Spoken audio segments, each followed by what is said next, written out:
Hello दोस्तों, नमस्कार। स्वागत है आपका हमारे YouTube channel Uttarakhand GK very easy tricks में। और आज से दोस्तों हम उत्तराखंड की ऑब्जेक्टिव क्वेश्चंस की एक नई सीरीज़ शुरू कर रहे हैं, जो कि हमारी रहेगी उत्तराखंड परीक्षा वाणी की किताब से। तो उत्तराखंड परीक्षा वाणी की किताब में जितने भी आपके प्रश्नोत्तर दिए गए हैं हर लेसन में, हर प्रश्न को हम डिटेल्स में पढ़ते हुए चलेंगे और हर प्रश्न का डिटेल एक्सप्लेनेशन करते हुए मैं आपको आगे पढ़ाते हुए चलूँगा। जिस प्रकार से दोस्तों हमने उत्तराखंड का राजनीतिक, सामाजिक एवं सांस्कृतिक इतिहास, जो कि घनश्याम जोशी जी की पुस्तक है, उसके प्रश्नों को किया था, उसके 350 या 400 जो प्रश्न थे वो हमने किए थे डिटेल्स में। उसी प्रकार से हम परीक्षा वाणी की जो ये पूरी किताब है दोस्तों, इसमें जितने भी क्वेश्चन दिए गए हैं उनके डिटेल एक्सप्लेनेशन करते हुए पूरी परीक्षा वाणी की किताब को ख़त्म करेंगे। तो आज ये हमारा इस सीरीज़ का पहला पार्ट रहने वाला है और आप लोग अपने रिव्यूज़ दोस्तों ज़रूर दीजिएगा इस पार्ट के लिए कि इस सीरीज़ को कंटिन्यू रखना है या नहीं रखना है। क्योंकि अगर आप लोगों के फीडबैक अच्छे आएंगे, आप लोग अगर व्यूज़ अच्छे आएंगे, तो तभी आपकी ये सीरीज़ पूरी आगे तक कंटिन्यू रह सकती है। और आप लोगों को पता ही है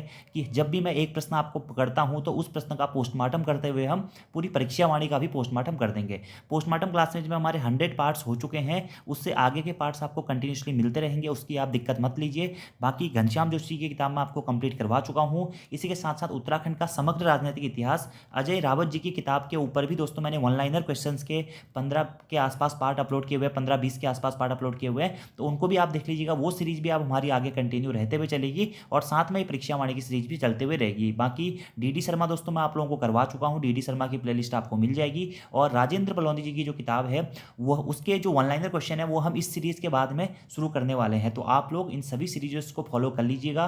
पोस्टमार्टम क्लासेज अगर नहीं देखी हैं तो उन क्लासेस को जरूर देख लें। आपके आगामी यूके ट्रिपल के जितने भी एग्जाम्स होने वाले हैं, पटवारी, लेखपाल, बंदी रक्षक, पुलिस, एसआई, फॉरेस्ट गार्ड, तब तक आपकी ये सीरीज भी पूरी हो जाएगी। आप उन सीरीजों को भी देखते हुए चलिएगा। इसी प्रकार से हम दोस्तों हिंदी का भी शुरू करने वाले हैं, तो आप लोग अपने रिव्यू जरूर दीजिएगा। बाकी आप हमारी प्लेलिस्ट पे जाके सभी प्रकार की वीडियोस को देख सकते हैं। और अगर आप उत्तराखंड के आगामी एग्जाम से किसी भी प्रकार के ऑनलाइन कोर्स उत्तराखंड और हिंदी के लिए, या फिर प्रैक्टिस सेट के कोर्स से, या फिर उत्तराखंड की स्पेशल टेस्ट सीरीज से जुड़ना चाहते हैं, तो प्ले स्टोर से हमारी application Uttarakhand GK very easy trick को डाउनलोड करके भी जुड़ सकते हैं। चलिए शुरू करते हैं दोस्तों आज के इस वीडियो को। और आज हम बात करने वाले हैं उत्तराखंड परीक्षा वाणी के दूसरे अध्याय उत्तराखंड राजनीतिक प्रशासनिक ढांचा के स्टार्टिंग के 25 प्रश्नों के बारे में डिटेल एक्सप्लेनेशन करते हुए। तो आज का हमारा पहला प्रश्न है दोस्तों, निम्नलिखित पक्षियों में से कौन उत्तराखंड का राज्य पक्षी है। आप देखिए दोस्तों, यह प्रश्न सरल है, आप सभी लोगों को पता है सरल है, लेकिन एग्जाम में इस प्रकार के प्रश्न हमेशा पूछे जाते हैं। ठीक है, तो उत्तराखंड का राज्य पक्षी क्या है दोस्तों? मोनाल उत्तराखंड का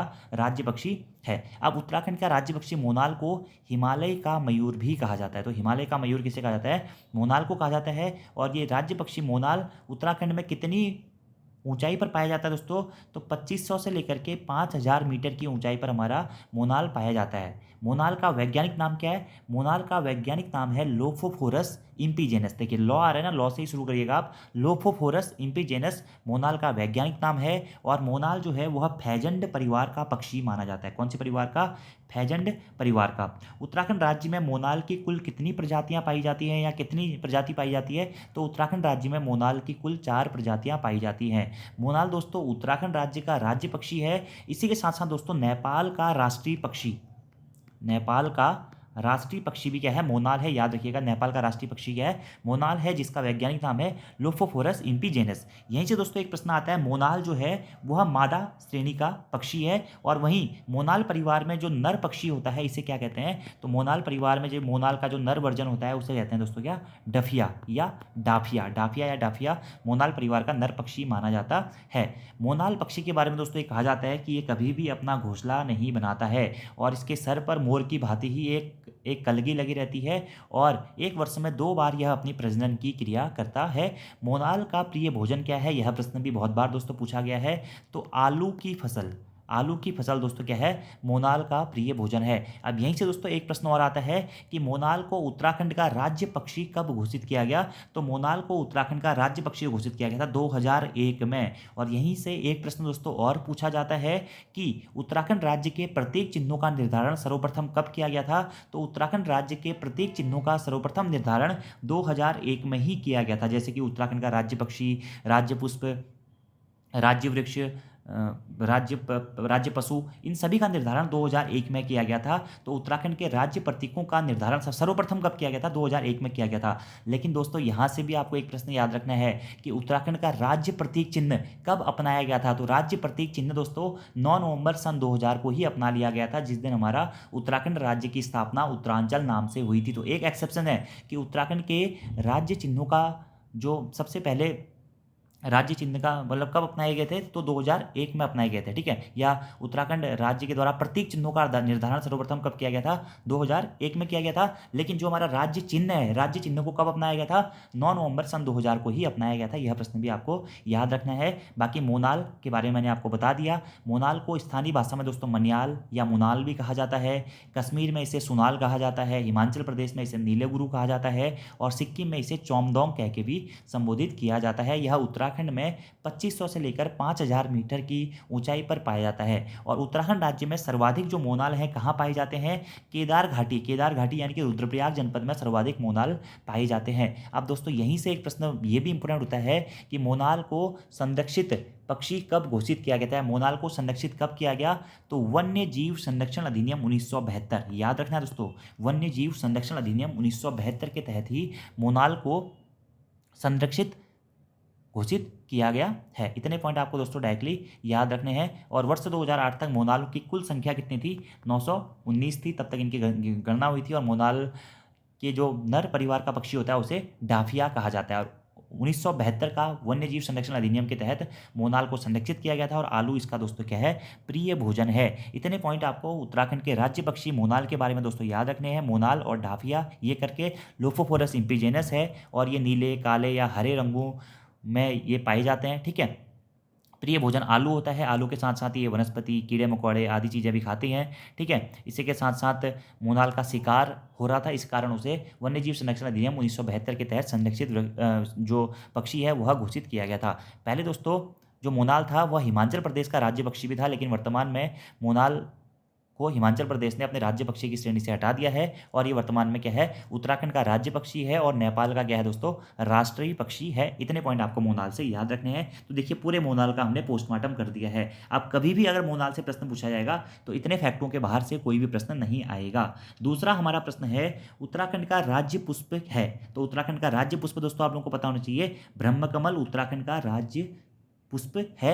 और यह प्रश्न दोस्तों कई बार एग्जाम्स में पूछा जा चुका है, ब्रह्मकमल। तो चलिए ब्रह्मकमल का भी आप पोस्टमार्टम करते हुए चलते हैं। ब्रह्मकमल का वैज्ञानिक नाम क्या है दोस्तों? तो ब्रह्मकमल का वैज्ञानिक नाम है सोसूरिया अबवेलेटा। याद रख लीजिएगा क्या है ब्रह्मकमल का वैज्ञानिक नाम? पूछा जाता है दोस्तों सोसूरिया अबवेलेटा। यहीं से एक प्रश्न आता है कि ब्रह्मकमल को उत्तराखंड का राज्य पुष्प कब घोषित किया गया था? तो 2001 में ब्रह्मकमल को उत्तराखंड का राज्य पुष्प घोषित किया गया था। ब्रह्मकमल उत्तराखंड में कितने मीटर की ऊंचाई पर पाए जाते हैं दोस्तों? तो 4800 से लेकर के 6000 मीटर की ऊंचाई पर, 4800 से लेकर के 6000 मीटर की ऊंचाई पर हमारे ब्रह्मकमल पाए जाते हैं। याद रखना है, सभी प्रश्न पूछे जाते हैं। ब्रह्मकमल किस कुल का पौधा है? यह प्रश्न भी पूछा गया दोस्तों एग्जाम में। तो ब्रह्मकमल एस्टेरेसी, क्या एस्टेरेसी कुल का पौधा है? एस्टेरेसी कुल का पौधा है। यहीं से एक प्रश्न, भारत उत्तराखंड राज्य में ब्रह्मकमल की कुल कितनी प्रजातियां पाई जाती हैं? तो उत्तराखंड राज्य में ब्रह्मकमल की कुल 24 प्रजातियां पाई जाती हैं, जबकि पूरे विश्व में ब्रह्मकमल की कुल कितनी प्रजातियां पाई जाती हैं? 210 प्रजातियां पाई जाती हैं। इसी के साथ साथ सोसूरिया अबवेलेटा इसका वैज्ञानिक नाम है, आपको याद रखना है। और ब्रह्मकमल की ही दोस्तों कुछ प्रजातियां जो उत्तराखंड में पाई जाती हैं, जैसे कि सोसूरिया ग्रामिनिफोनिया, जिसे फेन कमल भी कहा जाती है, सोसूरिया लंपा, सोसूरिया सिसेमोनिया और सोसूरिया ग्रासोफिफेरा, ठीक है। अब दोस्तों यहीं से एक प्रश्न एग्जाम में यह पूछा गया है कि ब्रह्मकमल की कौन सी ऐसी प्रजाति है जो सर्वाधिक ऊंचाई पर पाई जाती है? तो फेन कमल, जिसे ग्रामिनिफोनिया भी कहा जाता है, वह ब्रह्मकमल की ऐसी प्रजाति है जो कि सर्वाधिक ऊंचाई पर पाई जाती है। और यह ब्रह्मकमल कौन से कलर के होते हैं दोस्तों? तो बैंगनी रंग के हमारे ब्रह्मकमल होते हैं। अब ब्रह्मकमल से संबंधित दोस्तों 1 से 2 फैक्ट जो बहुत इंपॉर्टेंट है, याद रखना है कि स्थानीय भाषा में ब्रह्मकमल को क्या कहा जाता है? तो स्थानीय भाषा में ब्रह्मकमल को कौल पद्म कहा जाता है। क्या कहा जाता है? कौल पद्म कहा जाता है स्थानीय भाषा में। और वहीं एक प्रश्न और दोस्तों ये बनता है कि महाभारत के वन पर्व में ब्रह्मकमल को क्या कहा गया है? तो महाभारत के वन पर्व में ब्रह्मकमल को सौगंधिक पुष्प कहा गया है। क्या कहा गया दोस्तों? सौगंधिक पुष्प कहा गया है। और महाभारत के वन पर्व के अकॉर्डिंग ही ऐसा कहा जाता है कि जो ये ब्रह्मकमल पौधा है यह केदारनाथ स्थित भगवान शिव को अर्पित किया जाता है। ठीक है, तो केदारनाथ भगवान के प्रसाद के रूप में भी हमारा ब्रह्म कमल को जाना जाता है। केदारनाथ जो स्थित भगवान शिव का मंदिर है उसमें प्रसाद के रूप में किस पुष्प को दिया चढ़ाया जाता है या लिया जाता है, तो वो हो जाएगा हमारा ब्रह्म कमल। और स्थानीय भाषा में इसका नाम है कौलपद्म। यह उत्तराखंड में फूलों की घाटी में, केदारनाथ में, पिंडारी ग्लेशियर या 4800 से लेकर के 6000 मीटर की ऊंचाई पर जो हमारा महान हिमालय वाला एरिया होता है वहाँ पर पाया जाता है। अब ब्रह्म कमल के पौधे जो होते हैं दोस्तों, ब्रह्म कमल का कलर मैंने आपको बता दिया बैगनी होता है और ब्रह्म कमल के पौधे की ऊंचाई 70 से 80 सेंटीमीटर होती है। और यहीं से एक और प्रश्न बनता है कि ब्रह्म कमल में फूल खिलने का समय कब से कब तक होता है, तो जुलाई से लेकर दोस्तों सितंबर तक, जुलाई से लेकर सितंबर तक जो हमारी वर्षा ऋतु होती है उस टाइम पे हमारा ब्रह्म कमल में फूल खिलने का समय रहता है। बैगनी रंग का ये फूल होता है। ठीक है, ये पॉइंट आपको डायरेक्टली याद रखने हैं ब्रह्म कमल के संबंध में। ठीक है, तो वैज्ञानिक नाम क्या है, सोसूरिया अवेलेटा। फेन कमल सर्वाधिक ऊंचाई पर पाया जाता है जिसका वैज्ञानिक नाम है सोसूरिया ग्रामिनिफोनिया। ठीक है, स्थानीय भाषा में नाम कौलपद्म है।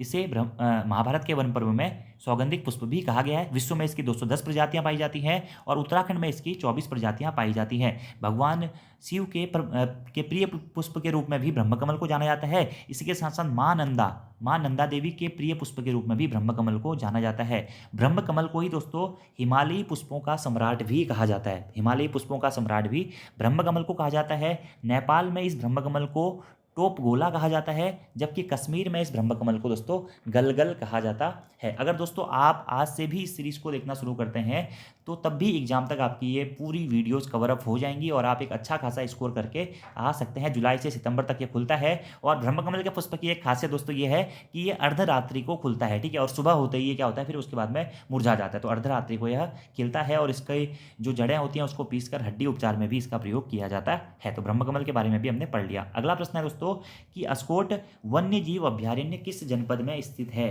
तो अस्कोट वन्य जीव अभ्यारण्य दोस्तों हमारा पिथौरागढ़ जनपद में स्थित है। ठीक है, अस्कोट के बारे में पढ़ा होगा आपने। अस्कोट में कत्यूरियों की शाखा, अस्कोट के पाल वंश या कत्यूरी शाखा की राजधानी के रूप में भी इसे जाना जाता है। पाल वंश की राजधानी के रूप में भी अस्कोट को जाना जाता है जो कि पिथौरागढ़ में स्थित है। और अस्कोट वन्य जीव अभ्यारण्य भी पिथौरागढ़ में ही स्थित है। अब यहीं से दोस्तों प्रश्न आता है कि अस्कोट वन्यजीव अभ्यारण्य की स्थापना कब की गई थी। तो 1986 में दोस्तों अस्कोट वन्यजीव अभ्यारण्य की स्थापना की गई थी। कब, 1986 में। ठीक है, अब यहीं से दोस्तों एक प्रश्न आता है कि उत्तराखंड में सर्वाधिक कस्तूरी मृग कहाँ पाए जाते हैं। तो उत्तराखंड में सर्वाधिक कस्तूरी मृग अस्कोट वन्यजीव अभ्यारण्य में ही पाए जाते हैं। या अस्कोट जो कस्तूरी मृग अभियान केंद्र है हमारा वहीं पर पाए जाते हैं सर्वाधिक मात्रा में कस्तूरी मृग, जिसकी स्थापना 1986 में हुई थी। और अस्कोट वन्यजीव अभ्यारण्य कहाँ स्थित है दोस्तों, यह पिथौरागढ़ में स्थित है।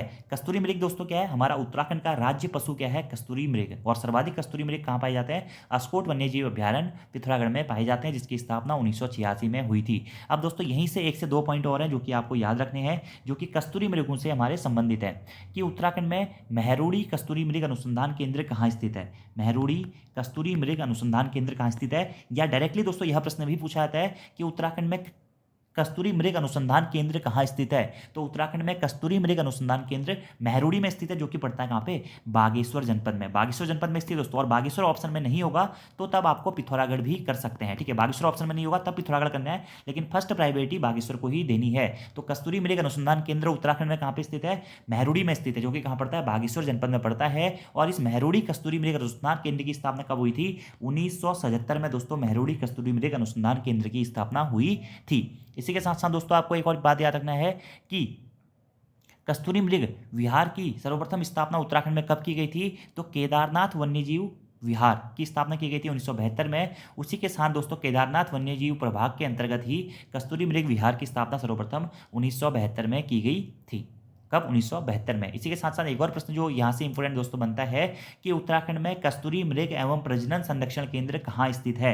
10 से 12 बार एग्जाम में प्रश्न पूछा गया है, उत्तराखंड में कस्तूरी मृग एवं प्रजनन केंद्र दोस्तों कहाँ स्थित है। तो कांचुला खर्क में स्थित है। कांचुला खर्क, चमोली जनपद के कांचुला खर्क में दोस्तों कस्तूरी मृग एवं प्रजनन संरक्षण केंद्र स्थित है, जिसकी स्थापना 1982 में की गई थी। तो उत्तराखंड में कस्तूरी मृग प्रजनन एवं संरक्षण केंद्र की स्थापना कब की गई थी, 1982 में की गई थी। यह कहाँ स्थित है, चमोली जिले के कांचुला खर्क में स्थित है। तो अस्कोट वन्यजीव अभ्यारण्य का आंसर हो जाएगा हमारा पिथौरागढ़ जनपद। अगला हमारा प्रश्न है दोस्तों कि राज्य पक्षी मोनाल का प्रिय आहार क्या है? तो मैंने आपको बता दिया था, प्रिय आहार है आलू, और आलू की खेती को यह सर्वाधिक नुकसान भी पहुंचाती है।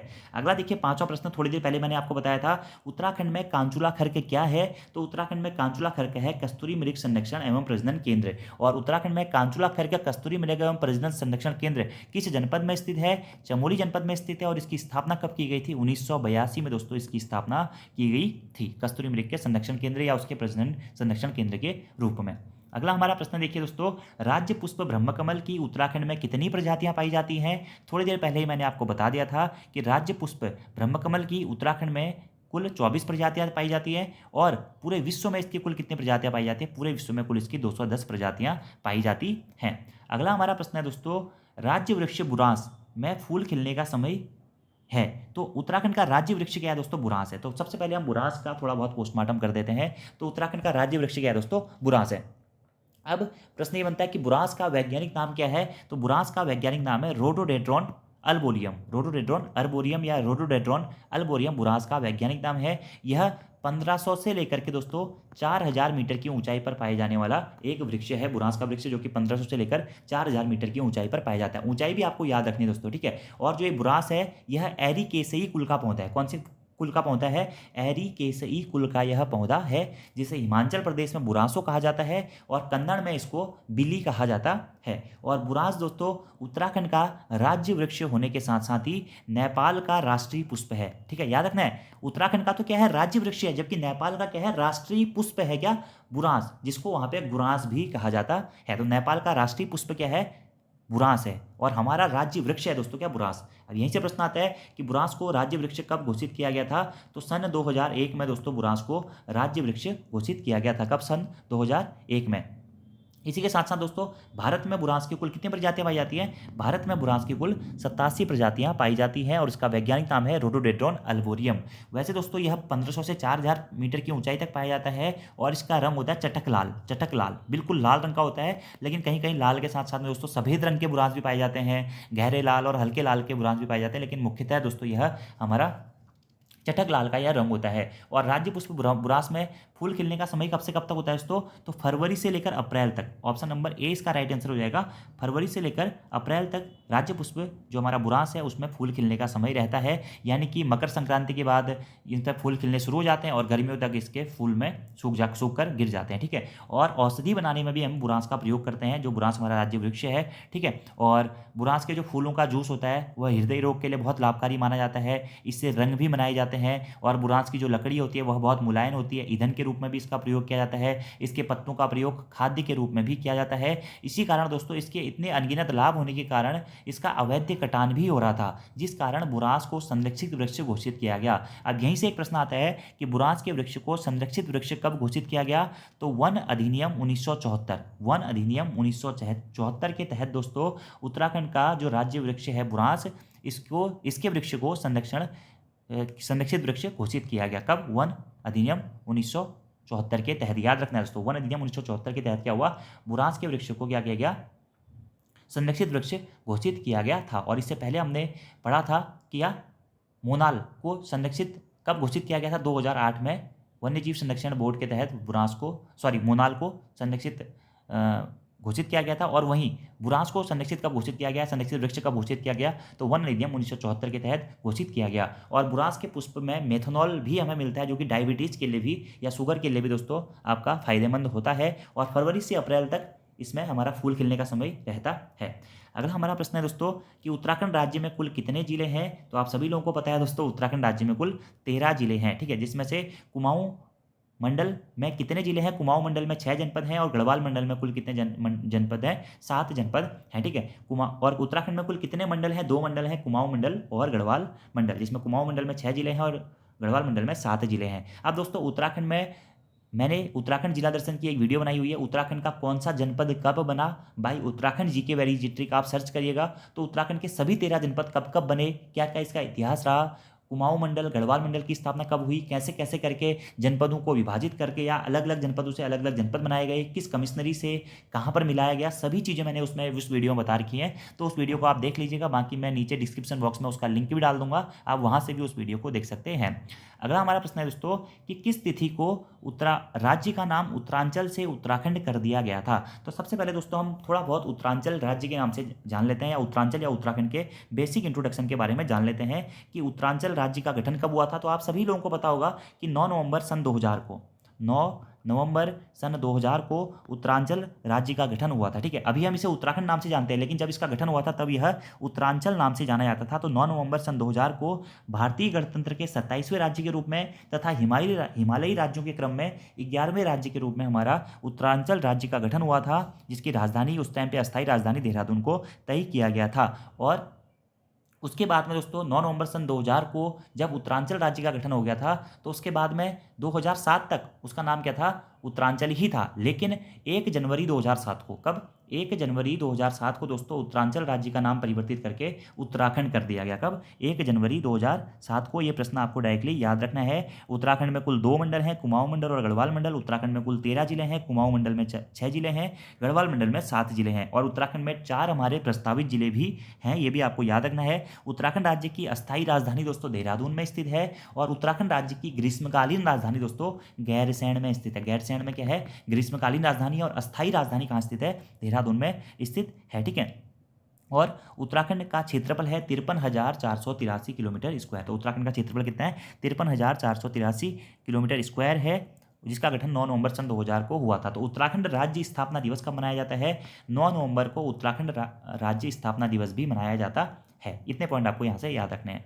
अगला हमारा प्रश्न है दोस्तों कि नया राज्य उत्तराखंड कब स्वरूप में आया। तो आप लोगों को पता है दोस्तों 9 नवंबर सन 2000 को उत्तराखंड राज्य की स्थापना उत्तरांचल नाम से हुई थी, और जिसमें पर्वतीय क्षेत्र था 86.07% और इसके मैदानी भाग था 13.03%। तो ये भी प्रश्न पूछा जाता है कि उत्तराखंड राज्य का जो गठन है एक पर्वतीय राज्य के रूप में हुआ था, जिसमें पर्वतीय भाग कितना था, 86.07% था, और मैदानी भाग कितना है उत्तराखंड में, 13.03% है। और यहीं से एक प्रश्न बनता है दोस्तों कि उत्तरांचल का जो राज्य अस्तित्व में आया 9 नवंबर सन 2000 को आया, तो भारतीय गणतंत्र के कौन से राज्य के रूप में उत्तराखंड का गठन हुआ था, तो भारतीय गणतंत्र के 27वें राज्य के रूप में हुआ था। वहीं हिमालयी राज्यों के रूप में, हिमालयी राज्यों के क्रम में 11वें राज्य के रूप में हमारा उत्तराखंड राज्य का गठन हुआ था। अगले प्रश्न की बात करते हैं दोस्तों, निम्न में से कौन सी विधानसभा सीट अनुसूचित जनजाति के लिए आरक्षित है। देखिए दोस्तों, उत्तराखंड में विधानसभा की कुल 70 सीटें आरक्षित हैं, जिसमें से 13 सीटें तो दोस्तों SC हेतु आरक्षित हैं, और 2 सीटें जो है वह ST हेतु आरक्षित हैं।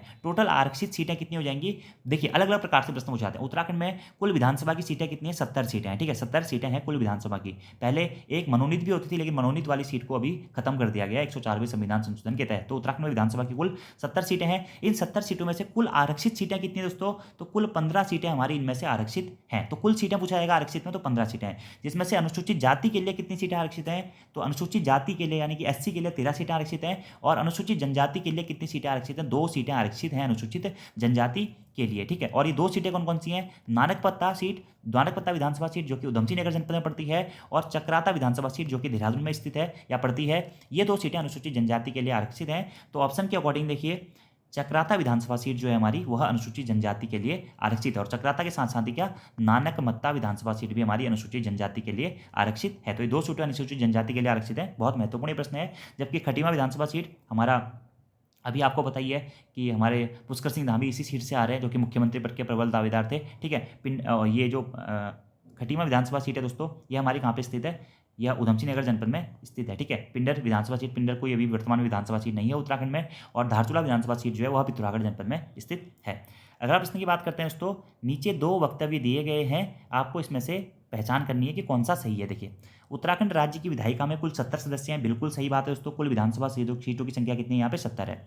और राज्य में एक द्विसदनीय विधायिका है, नहीं दोस्तों, राज्य में सिर्फ एक सदनीय विधायिका है, क्योंकि उत्तराखंड राज्य में क्या है, विधानमंडल नहीं है, सिर्फ और सिर्फ उत्तराखंड में क्या है, विधानसभा है। तो क्या सही हो जाएगा कि ए सही है किंतु आर गलत है, यानी कि उत्तराखंड राज्य में विधायिका या विधानसभा सीटों की कुल संख्या 70 है, लेकिन द्विसदनीय विधायिका यहाँ पे नहीं है, एक सदनीय विधायिका यहाँ पे सिर्फ और सिर्फ विधानसभा यहाँ पर है। ठीक है, विधानमंडल नहीं, सॉरी विधान परिषद नहीं है। ठीक है, देखिए विधानमंडल आप लोगों ने पढ़ा होगा, विधानमंडल, ठीक है। विधानमंडल आर्टिकल 168 में आता है और विधानमंडल के हमारे फिर 2 पार्ट आते हैं, ठीक है।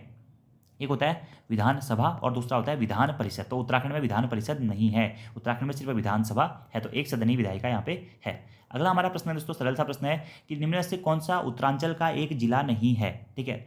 तो कौन सा जिला नहीं है दोस्तों? रुड़की हमारा उत्तराखंड का एक जिला नहीं है। तो रुड़की क्या है दोस्तों? एक तहसील है। रुड़की क्या है? एक तहसील है जो कि हरिद्वार जनपद में पड़ती है, ठीक है, हरिद्वार जनपद में। बाकी जनपदों के नाम तो दोस्तों आप सभी लोगों को पता होनी चाहिए कि 6 जनपद कुमाऊं में है और 7 जनपद हमारे गढ़वाल मंडल में है। इनके बारे में मैं आपको पहले भी बहुत बार बता चुका हूँ। वो जिला दर्शन, जनपद दर्शन वाली वीडियो आप देख लीजिएगा, पूरा कन्फ्यूजन आपका क्लियर हो जाएगा कि कौन सा जिला कब बना, कैसे बना, क्या उसका इतिहास था। तो आप डायरेक्टली सर्च करिएगा यूट्यूब में कि उत्तराखंड का कौन सा जिला कब बना, बाई उत्तराखंड जीके वेरी जी ट्रिक, आपको वो वीडियो मिल जाएगी। तो उत्तराखंड का जिला नहीं है क्या? रुड़की। अगला हमारा प्रश्न है 14वां दोस्तों, उत्तरांचल में एक ग्राम सभा की स्थापना की जाती है। तो ग्राम सभा की स्थापना किसके द्वारा की जाती है दोस्तों? तो राज्य सरकार के द्वारा ही हमारी ग्राम सभा की स्थापना की जाती है। ये पॉइंट आप लोग डायरेक्टली नोट डाउन कर लीजिएगा कि ग्राम सभा की स्थापना कौन करता है दोस्तों? तो राज्य सरकार के द्वारा ग्राम सभा की स्थापना की जाती है। अब दोस्तों उत्तराखंड का पंचायती राज व्यवस्था के ऊपर भी मैंने वीडियो बनाया हुआ है, आपको वहाँ पर ये सभी प्रश्नों के आंसर मिल जाएंगे कि ग्राम सभा क्या होती है और क्षेत्र पंचायत क्या होती है, ग्राम पंचायत क्या होती है, क्षेत्र पंचायत क्या होती है, जिला पंचायत क्या होती है, कैसे कैसे इसके सदस्यों का चुनाव होता है, उत्तराखंड का जो हमारा पंचायती राज अधिनियम है या उत्तराखंड में पंचायती राज व्यवस्था को जो 2016 में बनाया गया था उसे कैसे कैसे करके लागू किया गया, सभी चीज़ें मैंने आपको उस वीडियो में बनाई हुई है। तो आप डायरेक्टली वो वीडियो भी देख लीजिएगा, आपको हमारी प्लेलिस्ट पर मिल जाएगा, ठीक है। और उत्तराखंड में किसी भी ग्राम सभा की स्थापना करनी है तो कौन करता है? राज्य सरकार के द्वारा उत्तराखंड में ग्राम सभा या फिर ग्राम पंचायत की स्थापना की जाती है। और जो पंचायतों का चुनाव होता है दोस्तों, वह राज्य निर्वाचन आयोग के द्वारा किया जाता है। तो पंचायतों का चुनाव किसके द्वारा किया जाता है? राज्य निर्वाचन आयोग के द्वारा किया जाता है, ठीक है। और उत्तराखंड में जो पंचायती राज व्यवस्था है या उत्तराखंड की स्वयं की पंचायती राज व्यवस्था को कब लागू किया गया था? तो 4 अप्रैल 2016 को उत्तराखंड का पंचायती राज व्यवस्था लागू की गई थी, ठीक है। या उत्तराखंड का स्वयं का पंचायती राज व्यवस्था या पंचायती राज अधिनियम बनाया गया था, आप ये कह सकते हो, ठीक है, उत्तराखंड का, ठीक है। या पंचायती राज को कब लागू किया गया उत्तराखंड में? तो वो किया गया था 4 अप्रैल 2016 को। ये प्रश्न बहुत इंपॉर्टेंट है, ठीक है। बाकी पंचायती राज व्यवस्था दोस्तों आप लोगों को पता होना चाहिए कि ये राज्य सूची का विषय है, ठीक है। राज्य सूची का यह विषय है पंचायती राज व्यवस्था, ठीक है। बाकी ग्राम पंचायत, क्षेत्र पंचायत और जिला पंचायत 3 प्रकार की हमारी पंचायतें होती है। त्रिस्तरीय पंचायती राज व्यवस्था का सुझाव बलवंत राय मेहता समिति ने दिया था, जिसका गठन 1957 में किया गया था। तो और आर्टिकल 243 में हमें पंचायती राज व्यवस्था के बारे में पता चलता है। और वहीं भारतीय संविधान की अनुसूची 11 में भी पंचायती राज व्यवस्था के बारे में बताया गया है, जिसमें कुल हमारे कितने विषय हैं? जिसमें कुल हमारे 29 विषय हैं, ठीक है। और वहीं भारतीय संविधान के भाग 9 में आर्टिकल 243A से लेकर 243O तक हमारा पंचायती राज व्यवस्था के बारे में बात की जाती है। और पंचायती राज व्यवस्था के सबसे निम्न स्तर के रूप में ग्राम स्तर पर ग्राम सभा को या ग्राम पंचायत को जाना जाता है। अगला हमारा प्रश्न है दोस्तों कि उत्तराखंड राज्य में कुल नगर निगमों की संख्या कितनी है? तो उत्तराखंड राज्य में दोस्तों कुल हमारे 8 नगर निगम है। पहले 6 थे और वर्तमान में कितने नगर निगम है? 8 नगर निगम है। कौन कौन से नगर निगम है दोस्तों? ये देहरादून नगर निगम, हरिद्वार नगर निगम, हल्द्वानी नगर निगम, काशीपुर नगर निगम, रुद्रपुर नगर निगम, रुड़की नगर निगम, ऋषिकेश नगर निगम और कोटद्वार। इन 8 शहरों में हमारे क्या है? नगर निगम है। कहाँ कहाँ पे? देहरादून में, हरिद्वार में, हल्द्वानी में, काशीपुर में, रुद्रपुर में, रुड़की में, ऋषिकेश में और कोटद्वार में। इन 8 नगरों में हमारे नगर निगम है। अब यहीं से आपसे प्रश्न पूछा जा सकता है दोस्तों कि उत्तराखंड के कुमाऊं मंडल में कुल नगर निगम कितने हैं और उत्तराखंड के गढ़वाल मंडल में कुल नगर निगम कितने हैं? इसका आंसर आपको आज की इस वीडियो में कमेंट बॉक्स में दोस्तों देना है कि कुमाऊं में कितने नगर निगम है और गढ़वाल में कितने नगर निगम है। और उत्तराखंड में जो हाल ही में ऋषिकेश और कोटद्वार 2 नगर निगम बने हैं, इनका निर्माण कब किया गया था या कब इन्हें नगर निगम बनाया गया था? इसका आंसर भी आप लोग कमेंट बॉक्स में दीजिएगा। पहली बार आ रहे हैं तो चैनल को सब्सक्राइब जरूर करें और अपने दोस्तों के साथ में भी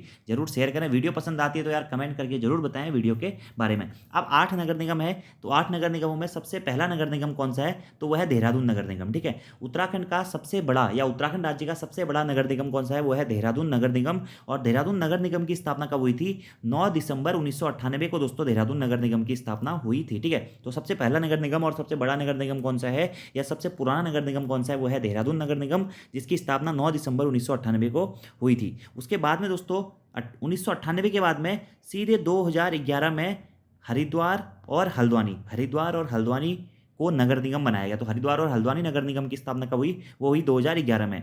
उसके बाद दोस्तों 2013 में रुद्रपुर, काशीपुर और रुड़की को नगर निगम बनाया गया 2013 में। और उसके बाद एट लास्ट में दोस्तों 2017 में ऋषिकेश और कोटद्वार को आपका नगर निगम बनाया गया था। ठीक है, और अभी हाल ही में 31 दिसंबर 2021 को श्रीनगर को भी नगर निगम का दर्जा दिया गया है, लेकिन अभी इस घोषणा को स्थगित कर दिया गया, यानी कि वर्तमान में भी नगर निगमों की संख्या 8 ही है। अगला हमारा 16वां प्रश्न है दोस्तों, उत्तरांचल के किसी नगर निगम का नगर प्रमुख का चुनाव कैसे किया जाता है? राज्य सरकार द्वारा नियुक्त किया जाता है, राज्यपाल द्वारा नामित किया जाता है, स्थानीय जनता द्वारा निर्वाचित किया जाता है, या फिर सभासदों द्वारा निर्वाचित किया जाता है?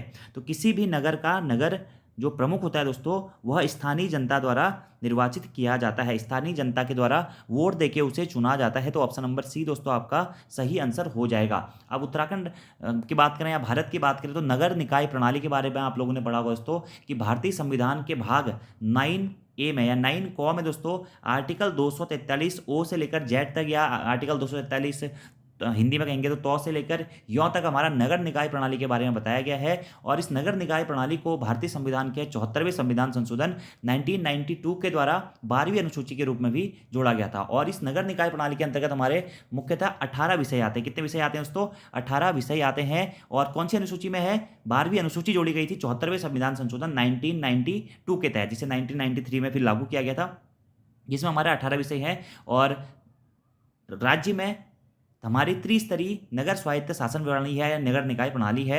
और उत्तराखंड में नगरीय स्वायत्त शासन प्रणाली की शुरुआत 1916 से मानी जाती है। कब से मानी जाती है उत्तराखंड में नगर निकाय प्रणाली की शुरुआत? 1916 में। तो नगर निकाय प्रणाली त्रिस्तरीय है, जिसमें सबसे बड़ा स्तर है नगर निगम, दूसरा स्तर है नगर पालिका परिषद, और तीसरा स्तर है हमारा दोस्तों वो है आपका नगर पंचायत। ठीक है, जैसे हमने पंचायती राज व्यवस्था में ग्राम पंचायत, जिला पंचायत, क्षेत्र पंचायत के बारे में पढ़ा था, सबसे छोटा स्तर ग्राम पंचायत था, वैसे ही नगर निकाय प्रणाली में सबसे छोटा स्तर नगर पंचायत है, मध्यम स्तर नगर पालिका परिषद, और सबसे बड़ा स्तर है नगर निगम। उत्तराखंड में नगर निगमों की संख्या कितनी है दोस्तों? 8 है। वहीं नगर पालिका परिषद कितने हैं? तो 39 के आसपास है, या कहीं कहीं 41 भी आपको देखने को मिलेंगे। और वहीं नगर पंचायत कितनी है? तो कहीं कहीं 47 या कहीं कहीं 44 भी आपको नगर पंचायतें देखने को मिलेंगी। ठीक है, और नगर पंचायत के जो सदस्य होते हैं उनका चुनाव भी 5 वर्षों के लिए प्रत्यक्ष रीति से होता है। ठीक है, और नगर पालिका परिषद के सदस्यों का चुनाव या अध्यक्ष का चुनाव भी प्रत्यक्ष रीति के तहत होता है। और नगर निगम के मेयर का चुनाव भी प्रत्यक्ष नीति के तहत, यानी कि सीधे आम जनता के द्वारा होता है। इतने पॉइंट आपको दोस्तों यहाँ से डायरेक्टली नोट डाउन करते हुए चलने हैं।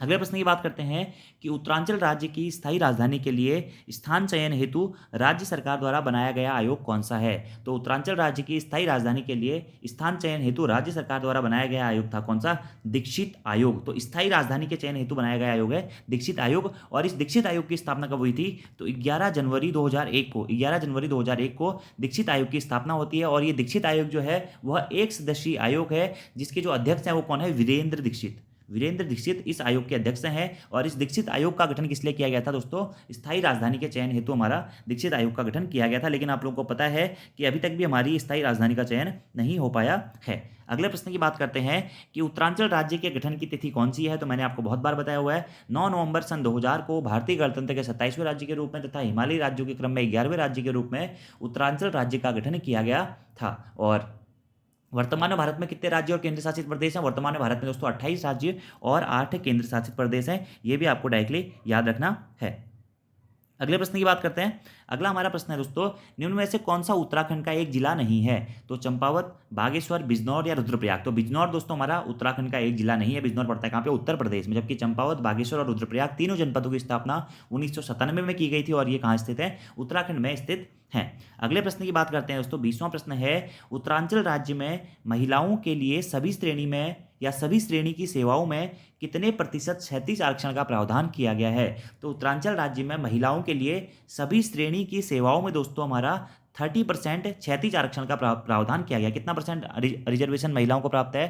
30% रिजर्वेशन प्राप्त है। लेकिन दोस्तों वहीं अगर आपसे एग्जाम में प्रश्न पूछेगा कि पंचायतों में, यानी कि वन पंचायतों की बात करें या ग्राम पंचायतों की बात करें कि पंचायतों में महिलाओं को कितना प्रतिशत आरक्षण प्राप्त है, तो पंचायत में महिलाओं को दोस्तों 50% का आरक्षण प्राप्त है। और यह प्रश्न दोस्तों बहुत बार एग्जाम में पूछा गया है कि महिलाओं को पंचायतों में 50% आरक्षण देने की घोषणा राज्य सरकार के द्वारा कब की गई थी? तो मार्च 2008 से दोस्तों, मार्च 2008 से पंचायतों में महिलाओं को 50% आरक्षण की घोषणा देने की बात की गई थी। और इस टाइम पे हमारे मुख्यमंत्री कौन थे? तो मुख्यमंत्री थे भुवन चंद्र खंडूरी जी, जिनके द्वारा घोषणा की गई थी कि पंचायतों में भले ही ग्राम पंचायत हो, वन पंचायत हो, वहां पर महिलाओं को 50% आरक्षण दिया जाएगा। लेकिन अगर सभी श्रेणी की सेवाओं में पूछा जाएगा तो इसका आंसर हो जाएगा कितना? 30%। ऑप्शन नंबर सी आपका दोस्तों यहाँ पे राइट आंसर हो जाएगा। तो आरक्षण का जो ये टॉपिक है दोस्तों, ये महत्वपूर्ण है, एग्जाम में काफ़ी बार यहाँ से प्रश्न पूछे जाते हैं। अगर आपसे बात किया जाए कि उत्तराखंड में एससी को कितना % आरक्षण देने की बात की गई है, तो एससी कास्ट यानी कि हमारा जो अनुसूचित जाति होती है उसे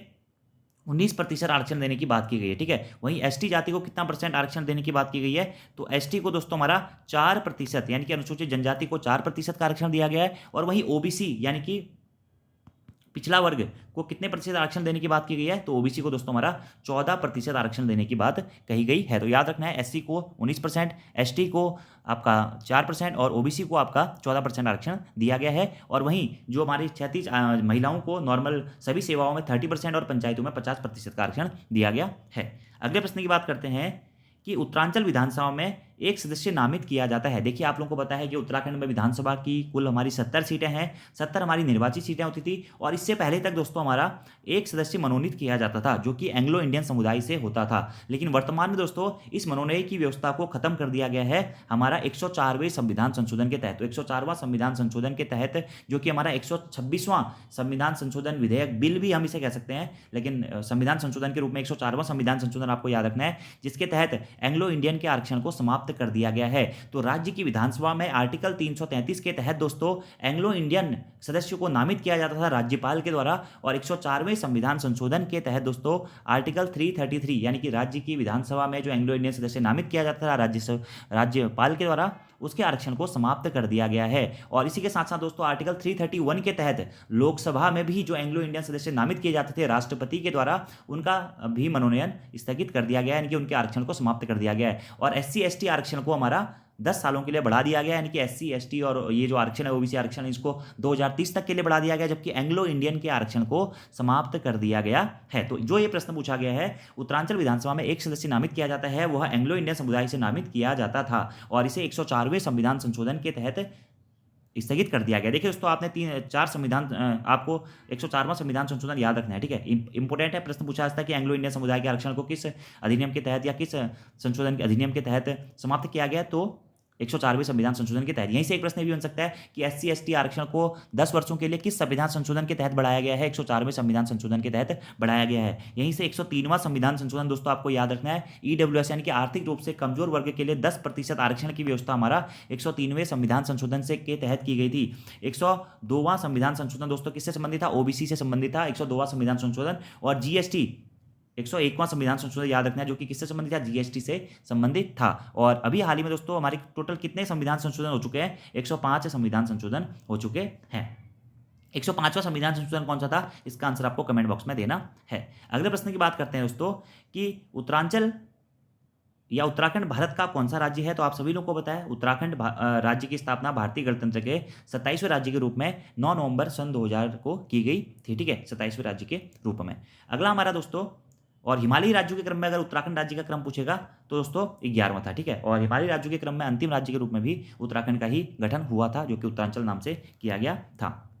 और यहाँ की अस्थायी राजधानी है हमारी देहरादून, और स्थायी राजधानी कोई भी नहीं है, ग्रीष्मकालीन राजधानी दोस्तों क्या, गैरसैंण। और गैरसैंण को ग्रीष्मकालीन राजधानी कब घोषित किया गया था दोस्तों, इस प्रकार का प्रश्न भी आपसे एग्जाम में बहुत बार पूछा जा सकता है। तो 4 मार्च 2020 को गैरसैंण को उत्तराखंड राज्य की ग्रीष्मकालीन राजधानी घोषित किया गया था। और गैरसैंण को ही हम उत्तराखंड राज्य की पर्वतीय राजधानी भी कह सकते हैं। यहीं से दोस्तों हमारा अगला प्रश्न है कि उत्तराखंड उच्च न्यायालय कहाँ स्थित है, ठीक है।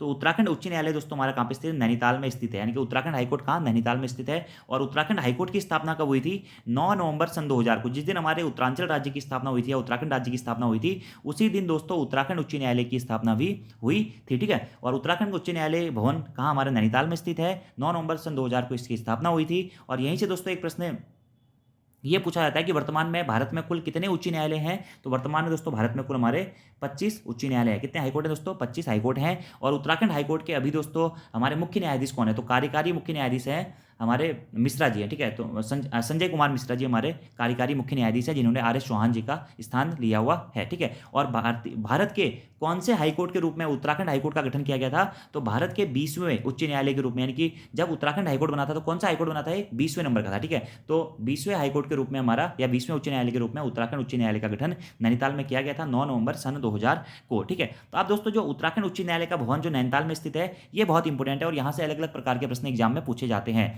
जैसे कि उत्तराखंड उच्च न्यायालय भवन की स्थापना कब की गई थी, ठीक है। एक प्रश्न डायरेक्टली पूछा जाता है किसके द्वारा की गई थी, कौन सी शैली पर आधारित है, किस प्रकार से इसमें इस प्रकार के इसमें प्रश्न बहुत बार पूछे गए हैं। तो उत्तराखंड उच्च न्यायालय भवन जो है दोस्तों हमारा कौन से शैली में बना हुआ है, गौथिक शैली में बनाया हुआ है, गौथिक शैली। तो गौथिक शैली याद रखना है, या फिर बर्मिंघम प्लेस की शैली पर बना हुआ है। और उत्तराखंड उच्च न्यायालय भवन का शिलान्यास कब किया गया था दोस्तों, तो 1897 में, 1897 में उत्तराखंड उच्च न्यायालय के भवन का शिलान्यास किया गया था। और डेट अगर आपसे पूछेगा दोस्तों तो डेट है 27 अप्रैल 1897 को। और उत्तराखंड उच्च न्यायालय के भवन का निर्माण कार्य कब बनकर यह पूरा हुआ था, तो ये पूरा बनकर हुआ था दोस्तों कब, 1900 में, सन 1900 में ये बनकर हमारा पूरा हो गया था उत्तराखंड उच्च न्यायालय का भवन या हाईकोर्ट भवन, जिसे हम नैनीताल राजभवन के नाम से भी कभी कभी जानते हैं। और इस उच्च न्यायालय भवन का निर्माण किसने कराया था दोस्तों, तो सर एंटोनी मैकडोनल्ड। एंटोनी वैसे उनका नाम है, कहीं कहीं आप संटोनी भी देखेंगे, तो सर एंटोनी मैकडोनल्ड। और यह प्रश्न दोस्तों बहुत बार एग्जाम में पूछा गया है कि उत्तराखंड उच्च न्यायालय भवन का निर्माण किसके द्वारा किया गया था, तो सर एंटोनी मैकडोनल्ड या सर सेंटोनी मैकडोनल्ड के द्वारा उत्तराखंड हाईकोर्ट के भवन का निर्माण कराया गया था। और इस हाईकोर्ट भवन की नींव कब रखी गई थी या निर्माण कब शुरू किया गया था, तो 27 अप्रैल 1897 को इसका निर्माण शुरू कराया गया था, जो कि अभी लोअर पीसीएस के एग्जाम पेपर में प्रश्न पूछा जा चुका है। और यह भवन कब बनकर पूरा तैयार हुआ था, तो 1900 में बनकर यह भवन पूरा तैयार हो गया था। बर्मिंघम पैलेस की शैली पर इसे बनाया गया है, जिसे हम गौथिक शैली के नाम से भी जानते हैं। और इस राजभवन का डिजाइन किसने किया था, तो मिस्टर स्टीवेंस के द्वारा नैनीताल राजभवन स्थित जो ये भवन है या नैनीताल हाईकोर्ट भवन का निर्माण कराया गया था सर एंटोनी मैकडोनल्ड ने, ठीक है। तथा इस हाईकोर्ट भवन में रहने वाली प्रथम भारतीय गवर्नर कौन थी, वो थी हमारी सरोजनी नायडू। इतने प्रश्न आपको दोस्तों उच्च न्यायालय भवन नैनीताल से याद रखने हैं, जो कि आपसे एग्जाम में बार बार पूछे जाते रहे हैं, ठीक है। अब इसके बारे में दोस्तों एक दो फैक्ट हमारे और भी आते हैं कि एंटोनी मैकडोनल्ड ने इसका निर्माण कराया था। पहले यहाँ पे ब्रॉजमैन स्कूल भी था कुछ समय तक। उसके बाद में उत्तर प्रदेश सरकार के द्वारा 1962 में दोस्तों उत्तर प्रदेश सरकार के द्वारा इसी हाईकोर्ट के भवन में अपनी ग्रीष्मकालीन राजधानी को बनाया गया था, और इसका प्रयोग सचिवालय भवन के रूप में भी किया। उसके बाद आरएएफ के अवकाश शिविर मुख्यालय के रूप में भी इसका प्रयोग किया जाने लगा इस भवन का। उसके बाद में कुछ समय बाद यहाँ पे जब नैनीताल से ग्रीष्मकालीन राजधानी हटा दी उत्तर प्रदेश ने, उसके बाद में कई सरकारी जो हमारे विभाग थे उनका भी कार्यालय रहा। उसके बाद में एट लास्ट में दोस्तों 9 नवंबर सन 2000 को उत्तराखंड हाईकोर्ट का गठन किया गया, जब तो इसी भवन में हाईकोर्ट का गठन कर दिया गया देश के 20वें उच्च न्यायालय के रूप में। इतने पॉइंट दोस्तों आपको यहाँ से डायरेक्टली नोट डाउन करने हैं। अब यहीं से दोस्तों एक प्रश्न हाल ही के एग्जाम पेपर में पूछा जा चुका है कि सुप्रीम कोर्ट में न्यायाधीश रहने वाले उत्तराखंड के प्रथम न्यायविद कौन थे। तो सुप्रीम कोर्ट में न्यायाधीश रहने वाले उत्तराखंड के प्रथम न्यायविद थे तो कौन दोस्तों, प्रफुल्ल चंद्र पंत जी, प्रफुल्ल चंद्र पंत जी। और यह प्रश्न अभी एफआरओ का एग्जाम पेपर हुआ था दोस्तों जो 2021 में, उसमें पूछा गया, ठीक है, कि सुप्रीम कोर्ट में न्यायाधीश रहने वाले उत्तराखंड के प्रथम न्यायविद कौन थे, तो प्रफुल्ल चंद्र पंत जी थे।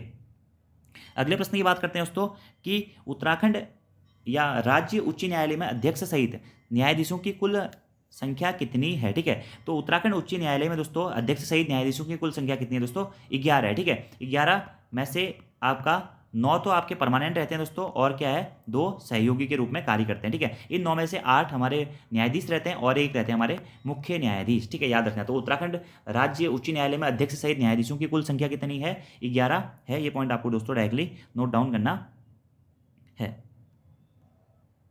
अगला हमारा प्रश्न है दोस्तों, निम्न में से कौन गढ़वाल मंडल में स्थित नहीं है, ठीक है। उत्तरकाशी, रुद्रप्रयाग, बागेश्वर या पौड़ी गढ़वाल।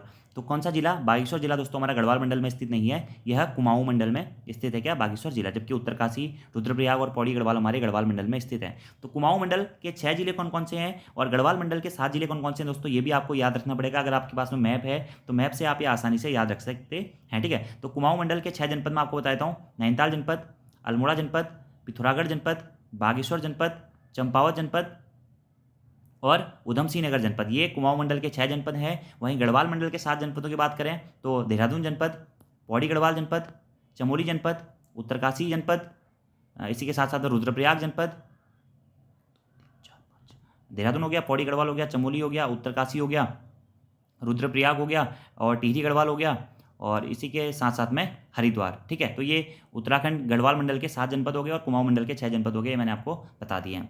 अगले प्रश्न की बात करते हैं कि उत्तराखंड के प्रथम मुख्यमंत्री कौन थे। तो आप सभी लोगों को दोस्तों ये प्रश्न पता होगा कि उत्तराखंड राज्य के प्रथम मुख्यमंत्री कौन थे, नित्यानंद स्वामी जी उत्तराखंड राज्य के प्रथम मुख्यमंत्री थे। और ये क्या थे, प्रथम मनोनीत मुख्यमंत्री थे दोस्तों, कौन, नित्यानंद स्वामी जी।